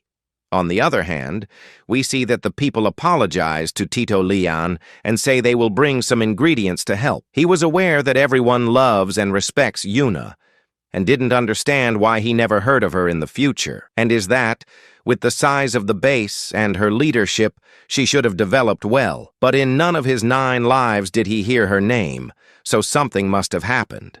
Suddenly, Lirulis comments that they can't eat the meat of the boar they hunted because that girl made them throw it in the trash, as it was dirty, and she refused.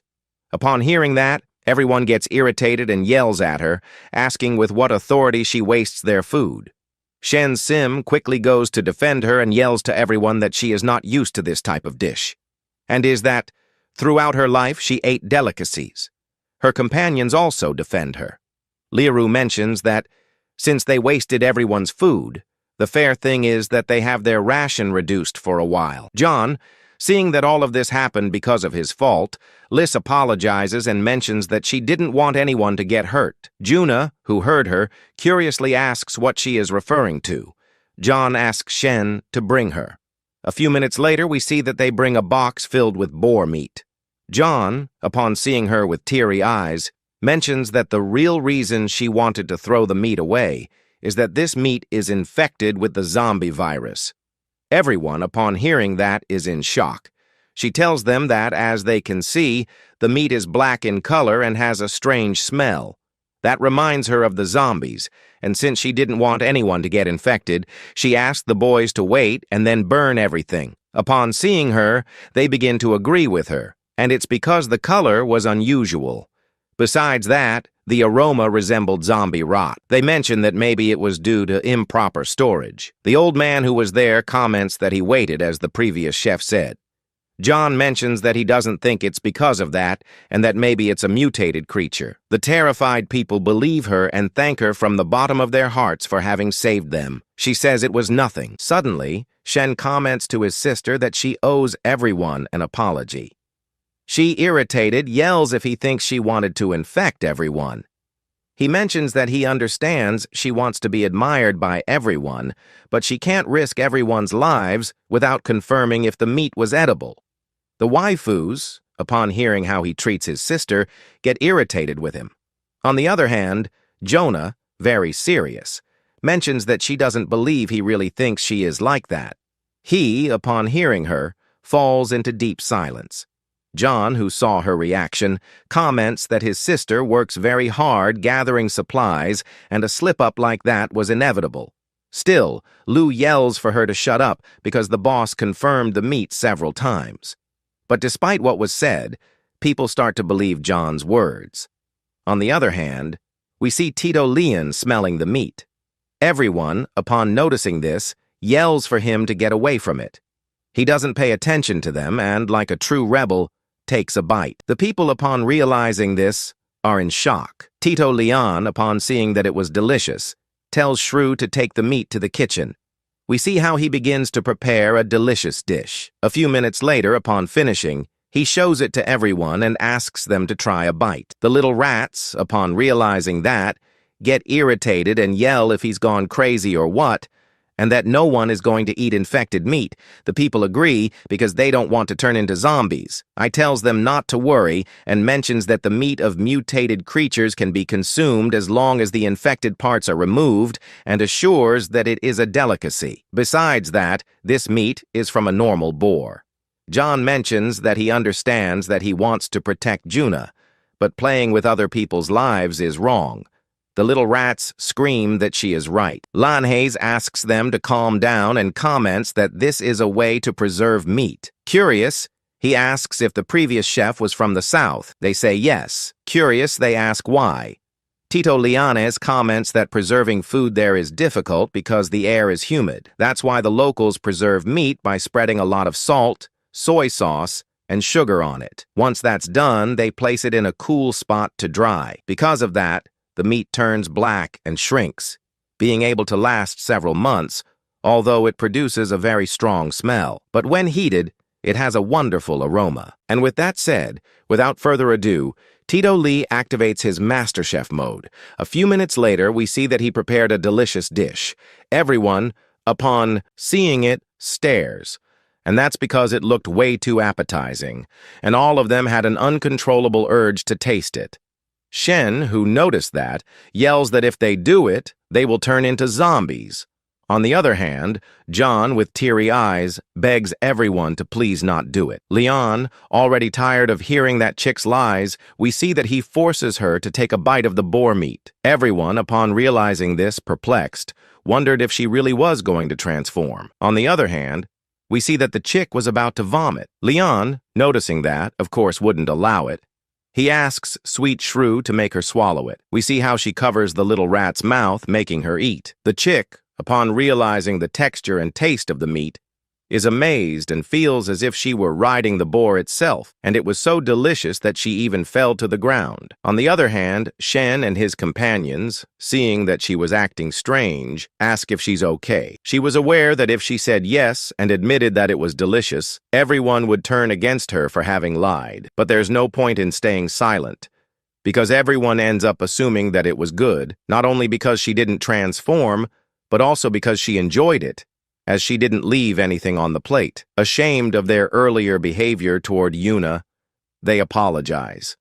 She says it's no problem, and that she knows they were only scared because they didn't want to turn into those monsters. Now that everything is clear, the people, anxious to try such a dish, ask Tito Langa for a bit. He tells them that he's already going to serve it, and while doing so, asks them not to forget to rate his dish. A few minutes later, we see that everyone was amazed by the food and even wanted seconds because it was so delicious. Kailiru, who hadn't forgotten that because of that chick everyone began to distrust their boss, comment that she should apologize.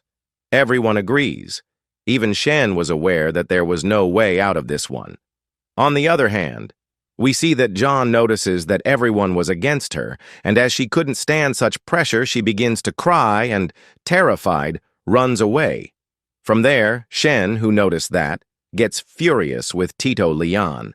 Enraged, he yells that he's going to destroy him, challenging him to a fight, but only between the two of them, and no one could help. Ironically, that woman was the reason for it because he was very afraid of the beautiful shrew. On the other hand, Leon wasn't sure about fighting since he didn't have any combat skills. But suddenly, the system notifies that, for having prepared a dish with a rare ingredient, he obtained as a reward the strike meat ability. And when he was about to see how it worked, Shen's friends hold him tightly and shout for their brother to take the chance and finish him off. Bian, extremely nervous, yells that he's a filthy cheater because he said help was forbidden. Shen replies that he doesn't care about that, and we see how he launches himself fiercely with a dagger to kill him. The waifus, noticing this, scream for him to stop, but he pays no attention to them. On the other hand, we see that Lindazu wasn't going to allow that idiot to hurt her boss again. When she was about to beat him up, Leon asks her not to worry because he'll be fine. She is surprised, but still obeys. Returning to Tito Leon, we see how he frees himself from the little rats with a big leap into the air. Having done that, he gives 3 powerful kicks to Shen, and they were so strong that they smash him abruptly against the ground. Enraged by this, Shen yells that he's going to destroy him, but upon trying to get up, he's shocked to find that he can't. And as if that wasn't enough, some parts of his body were already not moving. The little rat, scared out of her mind, asks her sister to help him. Juno obviously goes to see him, and upon noticing that he was frightened, tells him not to worry, because he just received a strong impact on the body, and his muscles are temporarily paralyzed, and he should recover soon. Back with Tito Langa, he tells us that he quickly reviewed how the strike meat ability worked and discovered that it's very useful to tenderize it. So he tried to use it in the fight, and luckily it worked. He didn't expect that his blows would now cause paralysis. On the other hand, we see that the little rats are scared to death upon seeing what he did to Shen. Leon, noticing that with a smirk, tells them they're next. Upon hearing that, terrified, they beg for forgiveness and run away like there's no tomorrow. Suddenly, Juno apologizes to Leon for everything her brother did and begs him to please stop. He says it's okay, as long as they don't mess with him again. On the other hand, we see that Shen is taken to the infirmary, and he, who heard everything, swears that when he recovers, he will destroy that idiot no matter the cost. Inside a kitchen, a woman is enjoying her meal. In the background, a young man watches with a tablet in his hands. With a victorious smile, the young man looks at his device.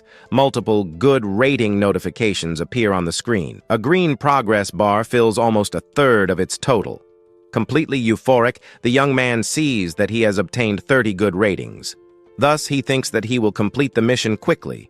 Suddenly, the green bar on the tablet begins to fail. It decreases drastically to the boy's surprise. Confused, the young man does not understand what happened, and wonders about the reason for the progress bar having suddenly shrunk. His soul almost leaves his body in fright. A small blue flame appears, telling the host not to worry, as it will check. The blue entity, now dressed in costume, explains that it has found the problem. Someone gave a 0-star rating following the rules. Shocked by the creature's revelation, the protagonist cannot believe it. 1 bad rating cancels out half of the good ones. With his face red with rage, the young man realizes the cruelty of the rule.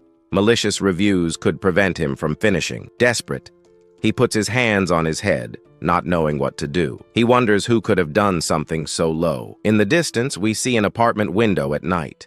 A skilled hand uses a digital pen on a tablet. She mercilessly selects the bad review option. Sitting at the desk, a young woman expresses her fury. Bad evaluation surround her concentrated figure. With a determined look, the woman declares that she has always manipulated men.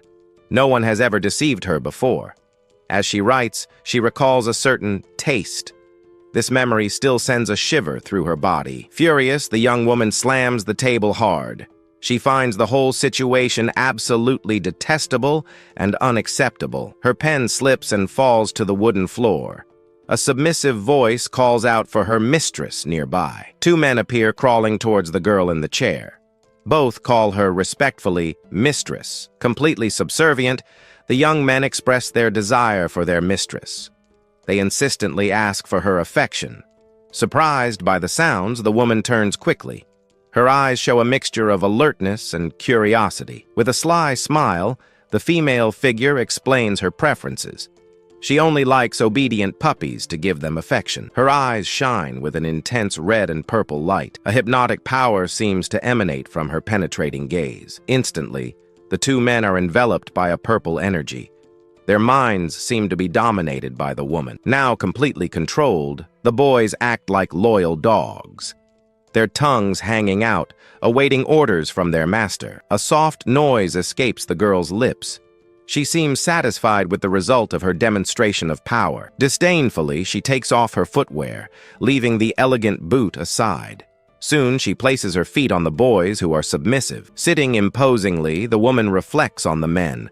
She says that their brains are at the bottom, including Gao Xiaoliang. 0. Holding papers, probably the negative evaluations, she smiles malevolently. Whoever dares to disturb her will pay the price. Changing location, Gao Xiaoliang fishes calmly in a serene lake, on a calm and relaxing day for him. Suddenly, the float of his fishing rod sinks abruptly into the water. A fish seems to have taken the bait. Excited, the protagonist pulls the line hard. He shouts that he has finally caught a fish, expecting a big trophy. To his surprise, a gigantic fish jumps out of the water. Its dimensions are much larger than any ordinary fish. Gao Xiaoliang celebrates the size of his catch. He already begins to wonder whether he should roast it or steam it.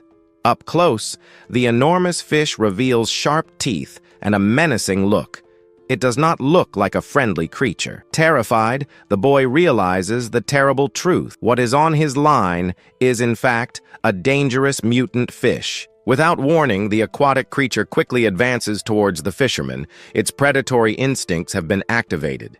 In a panic, Gao Xiaoliang laments the apocalypse that gives no respite. He questions why mutations even cross species. Trying to escape, the young man runs to a nearby door. He tries desperately to open it, but it does not give. With more force, he pulls the handle, but to no avail. He wonders why the door simply does not open. Distressed, Gao Xiaoliang punches the door, begging Xiaobai to open it. He needs to escape from the monstrous fish that is approaching. A cold notification appears in his vision, leaving him in shock. 3 bad evaluations have reset his points and eliminated him. Horrified, the protagonist faces the fatal message from the system. The door remains locked, sealing his fate. A column of blue light descends from the sky towards him. It seems to be the final punishment announced by the system. Screaming in despair, Gao Xiaoliang reaches out his hand, accuses Lauer of being unfair and treacherous at that moment. With a violent impact, the giant fish hits the boy squarely. A scream of pain echoes through the forest. The blow throws Gao Xiaoliang into the air before falling. The strength of the creature is overwhelming and brutal. Fallen to the ground, under the weight of the fish, he can barely breathe. His body feels heavy, and he is short of breath. Suddenly, Gao Xiaoliang wakes up screaming in his bed. All the terror he experienced was nothing more than a nightmare. Waking up startled, Gao Xiaoliang murmurs about the nightmare. He notices Xiaobai sleeping peacefully next to him in bed. Up close, Xiaobai rests serenely. A small golden bell adorns her collar as she sleeps. Jumping out of bed, the boy becomes irritated upon seeing the girl there. He asks why she invaded his room again. Sleepily, Xiaobai rubs her eyes. Gao Xiaoliang scolds her, reminding her that his bed is downstairs and threatens to cut off her snacks. The sound of knocking from outside interrupts the discussion. The young man wonders who is making such a commotion so early in the morning. Opening the top window of the vehicle, the protagonist peeks out. Xiaobai, still sleepy, watches from behind him. Outside, a green Jeep is parked near an industrial area. Someone is knocking insistently on the vehicle's bodywork. Inside the trunk of the Jeep, a young woman with brown hair watches. A voice orders her to put something on the ground. A woman with long dark hair and blue streaks appears determinedly. She seems to be adjusting some equipment firmly. 0. Completely confused, Gao Xiaoliang does not understand the situation. Several question marks float around him. Now composed and dressed, the cook walks towards the dark-haired woman. Xiaobai follows closely behind him, and he greets her. Both the young women, the dark-haired one, and Yin Hong in the Jeep, greet Chef Gao. They ask if he was able to rest well. Yuejie, the woman with blue locks, points to the boy's dark circles. She asks if he didn't get a good night's sleep. With an exhausted expression, the protagonist confirms that he had nightmares all night. That's why the dark circles are inevitable. Curious about the movement, Gao Xiaoliang asks the group. He wants to know if they are getting ready to leave. Yuejie explains that Yin Hong's father stored a lot of supplies in Wandashan, items like food and weapons, which they intend to get. Yin Hong, from inside the car, adds that her father accumulated a lot at the beginning. Unfortunately, he couldn't use any of them in the end. Seriously, Yuejie admits that her mistake the day before almost cost the base important supplies. She feels guilty. To make up for it, she wants to use the supplies from Wandashan. She hopes to redeem her mistake in front of the group. 0. Two boys intervene in Yuejie's defense, shouting that it wasn't her fault. They claim that she didn't act on purpose. Looking at Yin Hong, Yuejie comments on her sensitivity. He says she is moved even before tears fall, an old habit. Surprised by the mention of the place, the young cook repeats the name. Wandashan, he thinks, scratching his head. Pondering, Gao Xiaoliang recalls that Wandashan was a resort. Any supplies there would have already been looted by others. Yuejie's two defenders are irritated by the boy's comment. They ask if he is insinuating something or doubting Yin Hong. Inside the jeep, the blonde man yells at Gao Xiaoliang. He accuses him of bothering Yin Hong and questions his masculinity. Calmly, the protagonist notices the blonde's energy. He comments that he seems to be well recovered from their last encounter. Snapping his fingers, Gao Xiaoliang and Xiao Bai prepare themselves. He asks if the boys would like to loosen their bones again. Fearful, the blonde man shrinks in the car seat. His expression clearly shows nervousness at the threat. Yin Hong intervenes, addressing Chef Gao. He suggests that, if he is suspicious, he can accompany them on the expedition. Thoughtfully, the young cook considers Yin Hong's proposal. His look shows that he is assessing the situation. Yuejie, with a serious look, questions Gao Xiaoliang directly. She wants to know if he really trusts Yin Hong's intentions. She goes on to explain the urgency for seasoning in the base. Without sodium, the elderly and children won't be able to handle it for long. Determined, Yuejie states that she will try, even if there are doubts about the veracity of the information. Any hope is worth the effort. Observing Yuejie's determination, the protagonist seems to understand her motivation. A slight sparkle appears in his eyes. With a small smile, Gao Xiaoliang thinks to himself. He considers Yuejie's attitude somewhat naive, but admirable. Resolute, the young man informs her that he will go along since it is not lunchtime. That way, he can accompany Yuejie in the search. Yin Hong smiles, satisfied, and mentions the amount of items. She thinks that Chef Gao easily fell for her bait. Two other girls approach, asking to go with Yuejie. They argue that the full moon makes the night more dangerous. Yuejie smiles to reassure them, promising to return before nightfall.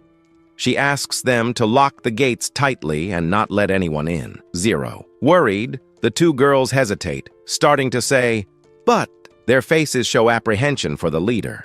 Placing her hand on her own shoulder, Yuejie comforts them, assures them that everything will be fine and that they should relax. Winking at the girls, Gao Xiaoliang takes responsibility, tells them to take care of the others as he will protect Yuejie. Relieved by Chef Gao's presence, the two smile. They say that with him by their side, they can rest easy. Yuejie teases the boy, remembering when he asked for help with his head down. He justifies that he avoided looking at what he shouldn't have. Curious, the girls ask about what he shouldn't have seen. Gao Xiaoliang begins to stutter an answer. Yuejie quickly covers the cook's mouth, preventing him from speaking. The other two are even more curious about the secret. While Yuejie holds him, the boy tries to explain himself, asking them not to insist. The situation becomes comical and embarrassing. Watching the scene from afar, Yin Hong smiles mischievously. He wonders how long their joy will last. The two vehicles, the jeep and a larger truck, follow a narrow road. Steep cliffs border the dangerous path. 0.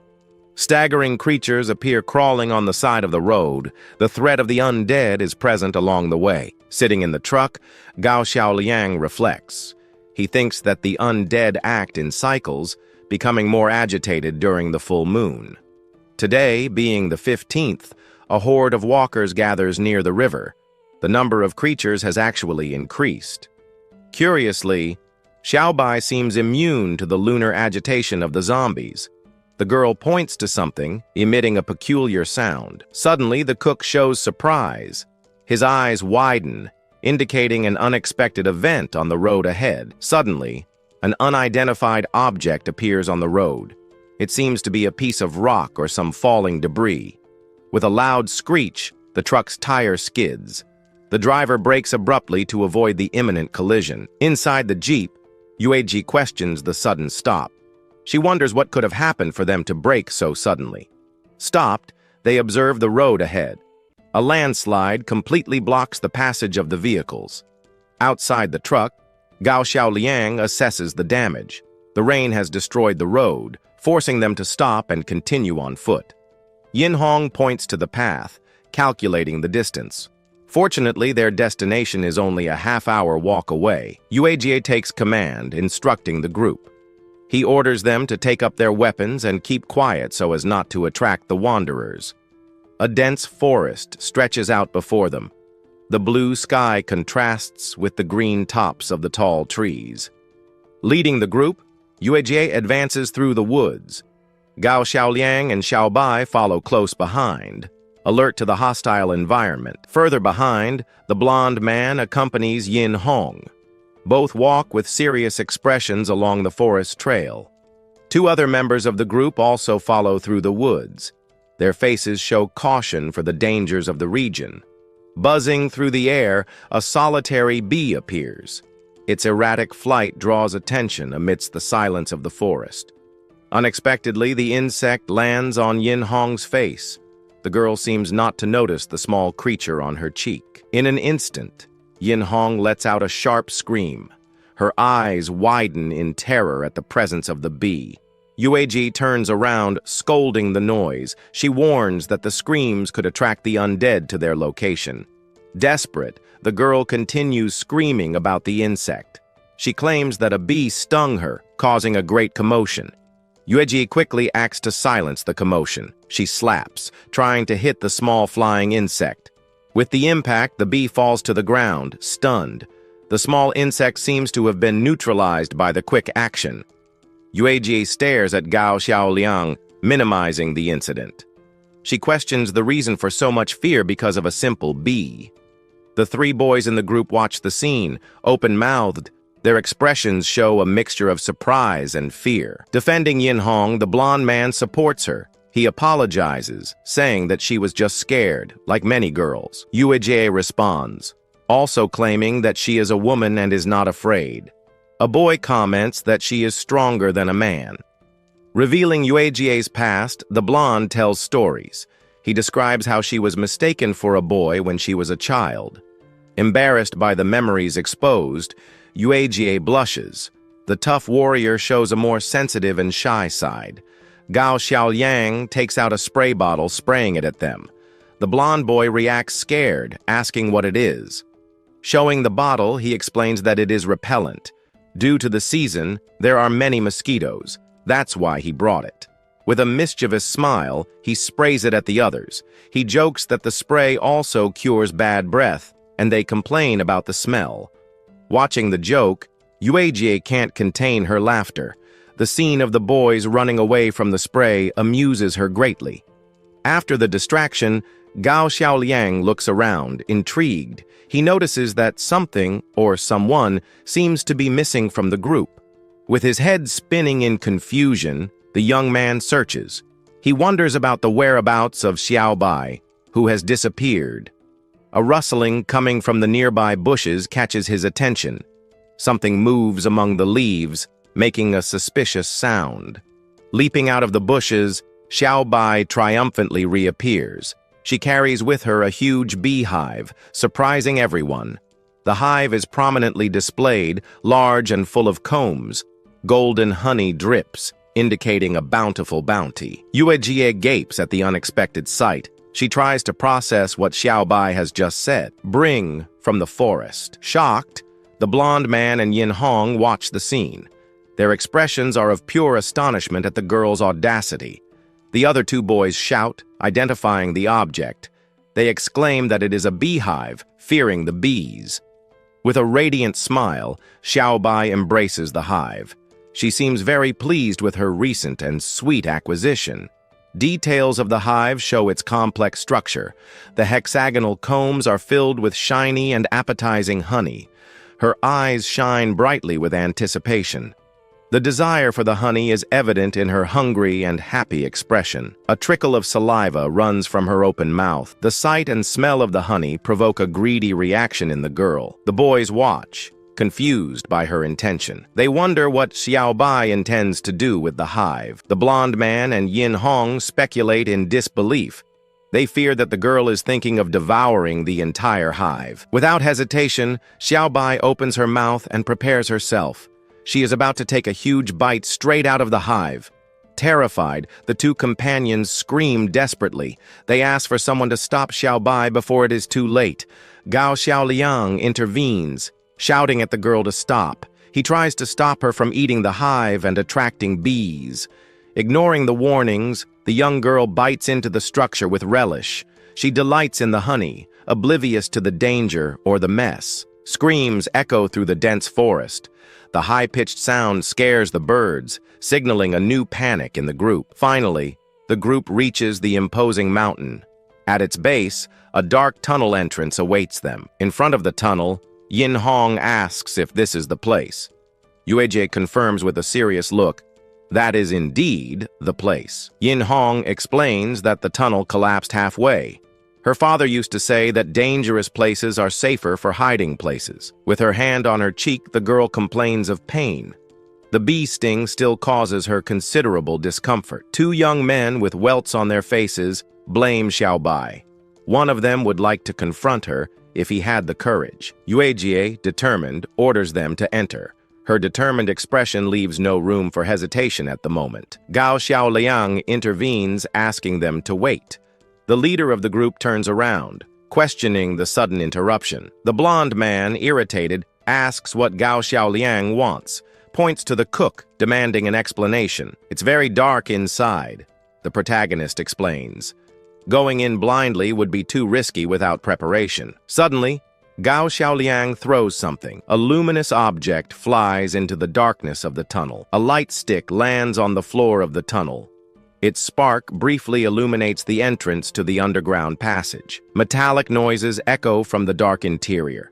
The sound of clang, clang indicates movement or objects falling. Watch out, something is coming, warns Gao Xiaoliang. The other two boys are startled by the sudden warning. From the darkness, enormous moths appear flying. The giant insects advance quickly toward the group. They are moths, shouts one of the boys. He and his companion try to protect themselves from the flying insects. Xiaobai lets out a shrill scream of terror. The sight of the moths leaves her completely terrified and paralyzed. Agilely, Gao Xiaoliang throws off his coat. The piece of clothing flies towards the nearby bushes. He wonders why he is so afraid. After all, they are just a few moths. They don't look that dangerous. Get out of there, the protagonist comments. He seems to be trying to use the garment as a net. Hidden behind a tree, Xiaobai cries softly. The girl is visibly terrified by the situation. Yin Hong watches Xiaobai with a calculating look. He thinks that, although strong, the girl seems unstable, an easy target. Maybe Xiaobai is like this because of the trauma of the bee, suggests Yin Hong. He advises not to force her while Gao carries her. Yuejie looks at the sky, noticing the time. She says that it is already getting late to continue standing there. They cannot waste any more time, warns the leader.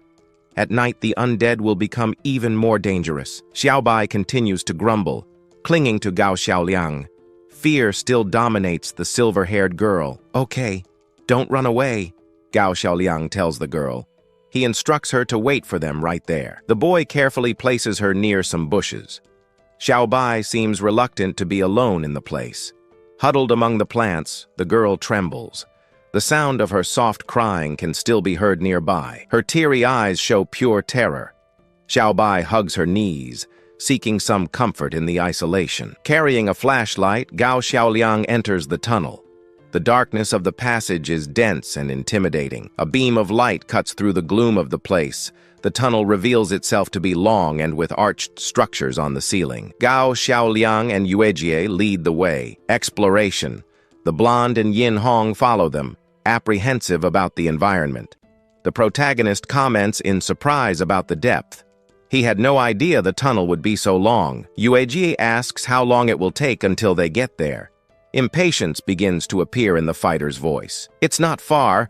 We're almost there," answers Yin Hong. An enigmatic smile appears on her face. Suspicious, Gao Xiaoliang observes her reaction. Something in the girl's attitude doesn't seem entirely right. In the distance, humanoid figures appear in the darkness. The silhouettes move slowly towards them. "There are people there," exclaims Gao Xiaoliang in alert. He points the flashlight in the direction of the mysterious figures. His flashlight illuminates the figures, revealing them. Yuejie, at his side, shows surprise at the discovery. "Who are they? Are they zombies?" asks Yuejie nervously. She quickly raises her rifle, ready to shoot. A blue-haired man, tied up, smiles ironically. "What a coincidence to find them there," he comments. "We meet again, beautiful Gu," the man says with mockery. A sinister blue aura surrounds him intensely. The group members' weapons are at the ready. Yuejie keeps her rifle pointed at the threat. "How, Jian?" Yuejie exclaims, recognizing the man. The surprise in her voice is evident and worrying. "How are you here?"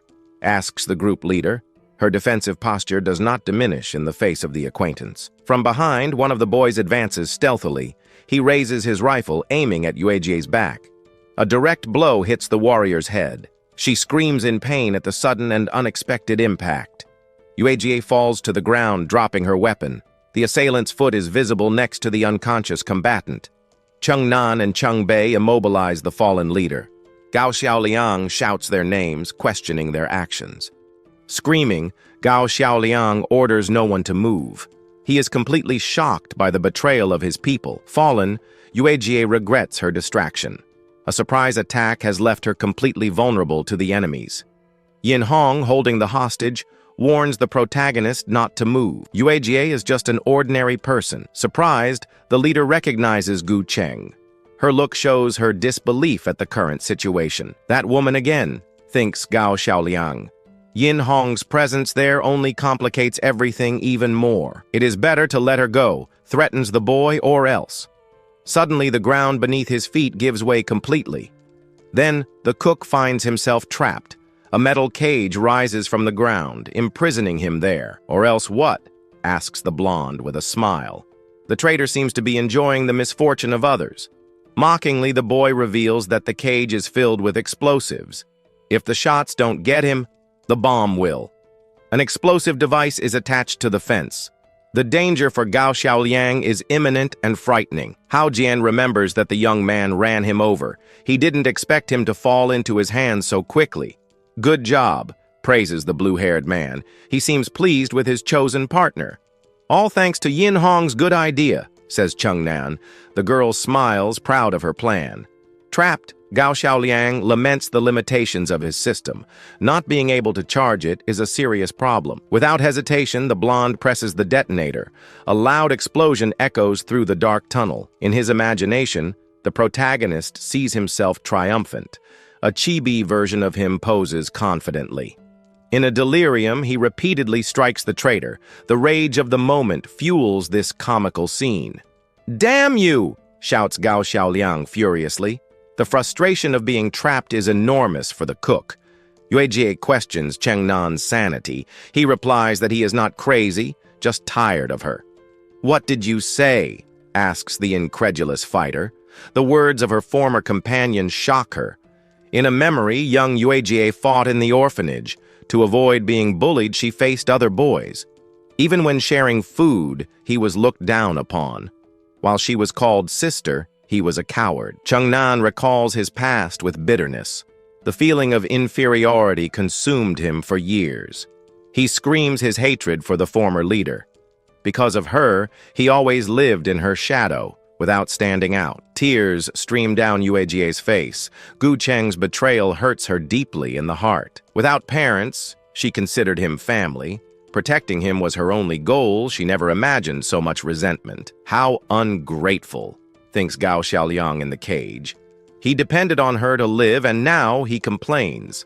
"Shut up, you disgusting cook," the blonde man shouts. How dare a simple cook confront him? "This guy is quite problematic," concludes the protagonist. The traitor's instability is evident.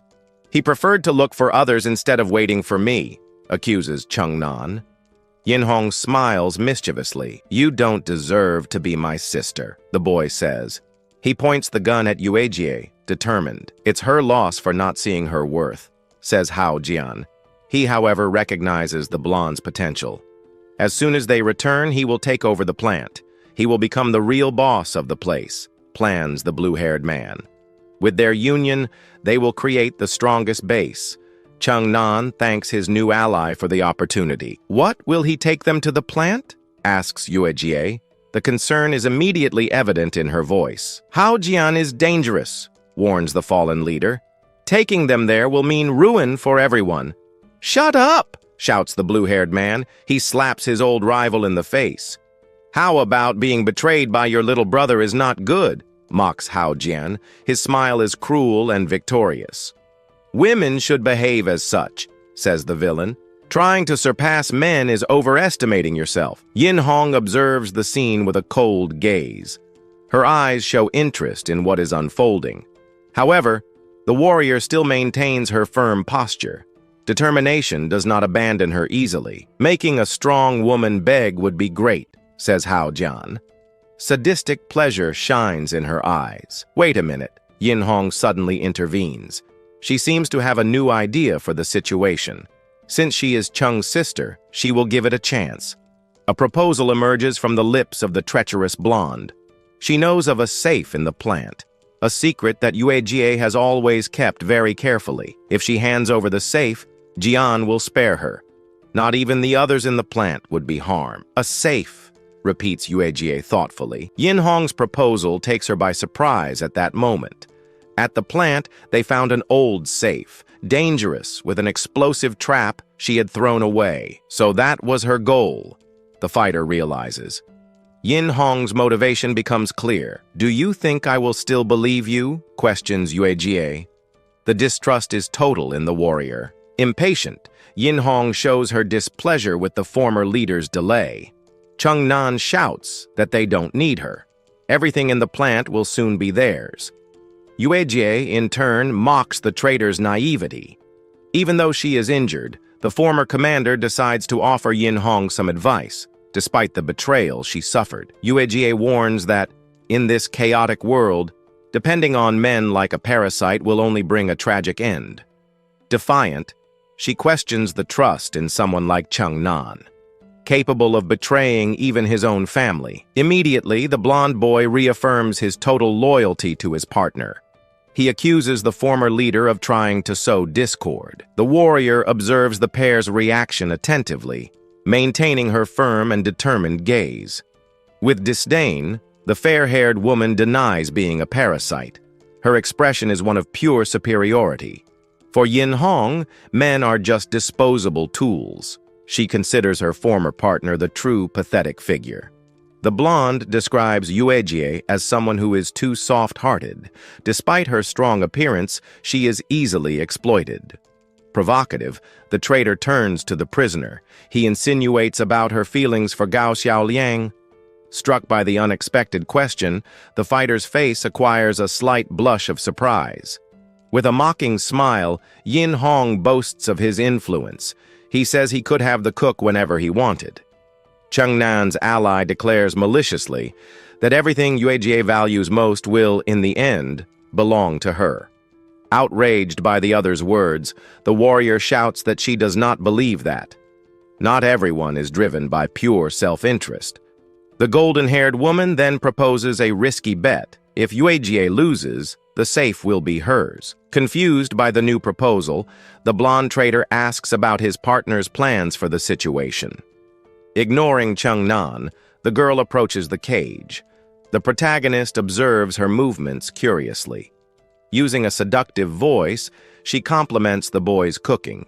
She expresses her desire to taste his delicacies again. Quite surprised, the young cook responds. He imagined that she had not enjoyed his previous dish. The blonde smiles sweetly, completely denying the assumption made by the caged boy. Eyes shining brightly, she makes a tempting offer. If he leaves Uagie, he can continue cooking. A strange, hypnotic power emanates from the woman's eyes. A clear attempt to mentally control the young man. The boy's eyes reflect the glow of the spell. He seems to be about to succumb to her control. Suddenly, the cook's expression changes drastically. The hypnotic effect seems to have been broken. Confident in her power, the blonde explains her ability. She exploits weaknesses to invade and control minds. With an intense and penetrating gaze, she orders Gao Xiaoliang to become her prisoner immediately. The protagonist, displaying a now blank expression, responds that she is underestimating him too much. Unexpectedly, Uagie smiles victoriously as Yin Hong is struck by a sudden electric shock. Quite annoyed, the chef accuses the blonde. He claims that she was the one who gave his food a bad review. Showing her a form full of negative reviews, he reveals that he found the paper on her doorstep. The traitor is completely shocked by the revelation. The chef did not succumb to her mind control. She wonders how someone with such a simple appearance can possess such a strong will. Desperate, Changnan shouts that they cannot spare the boy under any circumstances. He must be eliminated today. Furious, the man in the yellow coat screams loudly. He worries that they don't know what the other man's power is and that he is very calculating. With his face red, the blonde man says that there can only be one Esper in the base and that Esper is him. While the blonde man is distracted, the woman with a gun to his head reacts and quickly turns the tables, immobilizing him. Next, we see another hostage being grabbed by the arms, and he is clearly terrified by the situation. With a quick movement, the same woman throws him, and the hostage is thrown away with force. Watching the scene, the blonde man is completely shocked because he did not expect this turn of events from the woman. Soon after, the blonde man receives a powerful blow and is thrown back while screaming in pain. During the confusion, a remote control flies through the air, and the device ends up falling to the ground a little far from them. Another woman, who was watching everything, screams in despair and asks them not to let the fighter take the remote under any circumstances. The fighter and the blonde quickly throw themselves to the ground, and both try to reach the remote control at the same time. With wide eyes, the fighter stretches her arm with all her strength, and she seems determined to grab the control. Suddenly, the blonde's face is hit hard, and he grimaces in pain from the impact of the blow. In an agile movement, the girl spins in the air, and she manages to knock her opponent down with an impressive blow. Falling to the ground, the man in the yellow coat hits hard, and the fighter finishes the move skillfully. With a serious look, the girl steps on the blonde's hand, and he looks at her with an expression of surprise and pain. Soon after, a blade is seen, and she is grabbing it for a fight.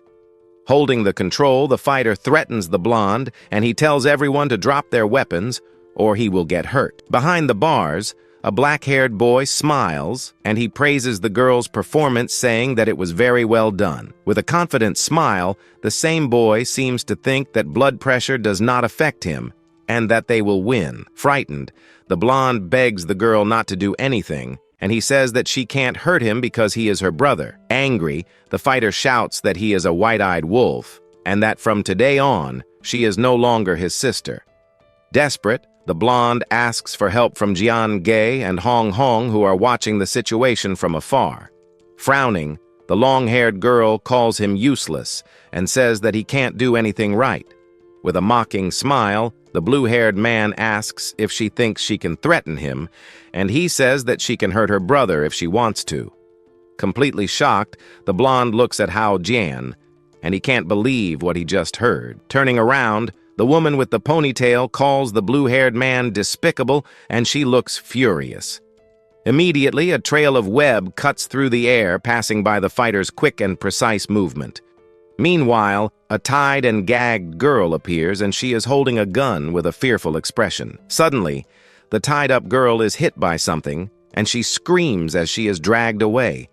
Surprised, the black-haired boy watches the scene and wonders what is happening there. Turning her face, the woman with blonde hair and a yellow blouse seems to notice something and becomes alert. Likewise, the fighter with the ponytail also notices the movement, and she looks carefully in the same direction. Confused, the blue-haired man with the tied-up body asks what that was, and he seems not to understand what is happening. Inside a dark tunnel, strange sounds begin to echo, and they indicate that something is approaching quickly. Observing the tunnel, a group of people wonder if it is Hong Shi, and they comment that it seems to be something very large. Angry, the blue-haired man grabs a gun, and he shouts that no matter what it is, he will turn it into a sieve. Soon after, the same man points the gun at the tunnel, and he orders everyone to shoot hard. Immediately, several people begin firing their weapons in the direction of the dark tunnel, and many bullets fly through the air. Further back, we see a woman with a rifle and a man in a red mask also shooting non-stop. The dark tunnel is lit up by the gunshots, and the bullets seem to hit something that moves quickly in the darkness. After the shots, a thick cloud of smoke and dust rises from the tunnel, and several bat-like silhouettes appear. A man in an orange cap comments that there is no more sound, and another next to him says that he must have already been defeated. Suddenly, several sharp claws emerge from the smoke and move at high speed towards the shooters. In an instant, several people are hit by the claws, and they scream in pain as blood spurts.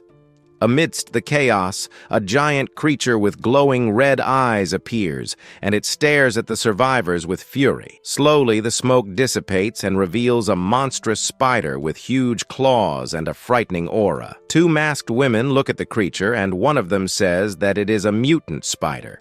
With his eyes wide with terror, the blue-haired man screams in terror when he sees the size of the spider. One of the masked women comments that the spider is scary and asks if a mutant spider can grow so big. Behind bars, the black-haired boy shouts that it is not a common mutant animal but a devourer. He explains that, unlike other mutants, devourers do not only eat humans, but also hunt zombies and other beings. In addition, they absorb the power of their prey to become stronger and as if they were cultivating something. Thoughtfully, the black-haired boy remembers that the devourer has not appeared the last few times and wonders why it appeared earlier. Looking at the spider, he wonders if this could be a chain effect caused by its link system. The giant creature crawls slowly, and a person with a gun appears to be trapped in its webs. With eyes wide with terror, the person trapped in the web begs for help and is clearly terrified. With its multiple red eyes glowing brightly, the spider advances towards the people, and it looks hungry. The two masked women and the man in the red hood look at the creature, and they are completely terrified. Quickly, the monstrous spider jumps and moves at high speed towards the remaining survivors. Desperate, the blue-haired man shouts loudly for everyone to run, and he seems very scared. Looking back, the blond man sees the fighter standing still, and he seems worried about her. Then, the man in the yellow coat turns and he faces the girl who is still in the same place. With a scream of "Go to hell!" the woman with the ponytail attacks the blonde with an electric blow and throws him away. Falling to the ground, the girl is vulnerable, and she is right in the sights of the giant spider that is approaching. The claws of the monstrous creature advance quickly, and they are about to hit the fallen fighter. With an expression of panic, the woman with the ponytail looks at the spider, and she realizes the imminent danger. Soon after, the giant creature appears in front of her, and the fighter screams in terror as she faces death. Suddenly, the black-haired boy appears and uses an equipment card with a fist symbol. Grabbing the bars of the cell, the boy uses his strength, and a pink aura begins to emanate from his hands. With an intense glow, a message of "super strength granted" appears, and the boy prepares to act. With a bang, the bars of the cell are ripped off, and a wave of pink energy spreads throughout the place.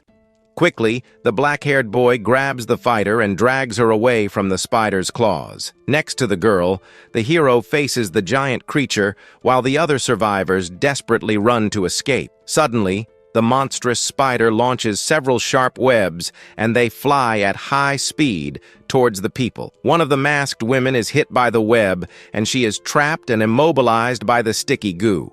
Soon after, the man in the red hood is also caught, and he screams as he is wrapped in the spider's webs. Trapped in the webs, the two scream for help, and the spider begins to pull them into its hungry mouth. Running, the blue-haired man warns that the exit is just ahead, and the blonde follows closely behind.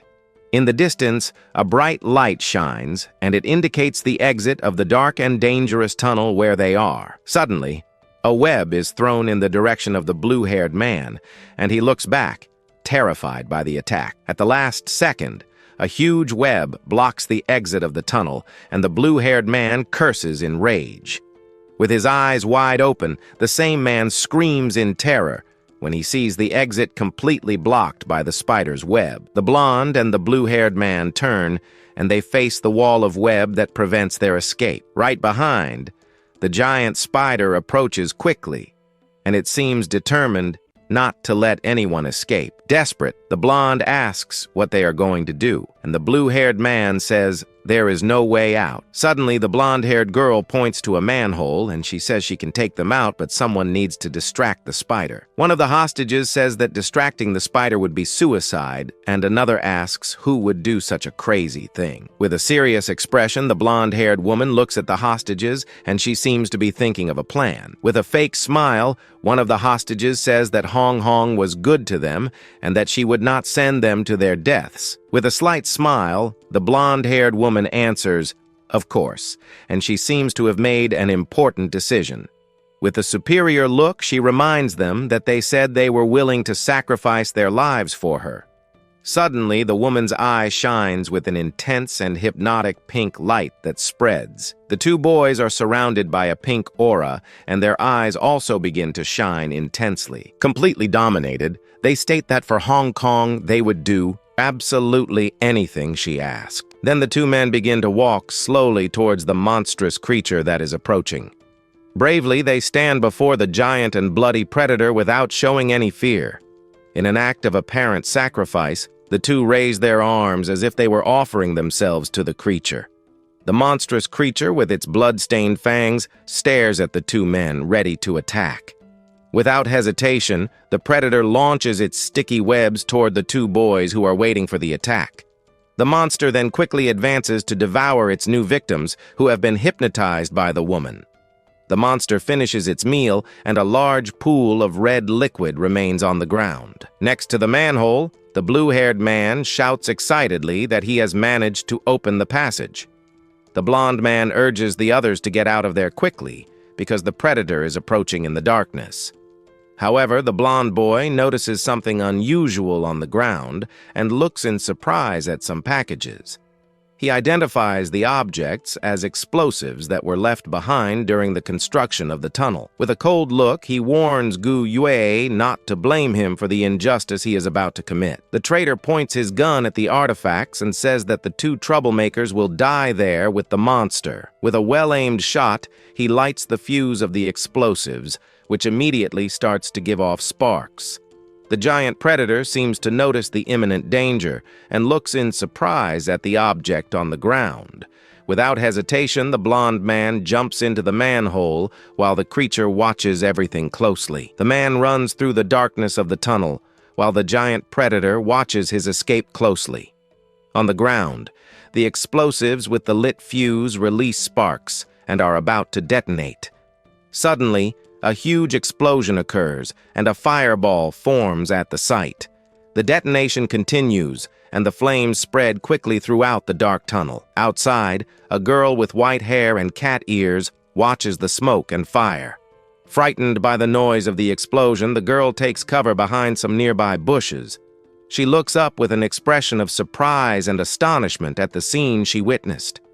From afar, the girl observes the destroyed tunnel and the smoke that is still coming out of the place.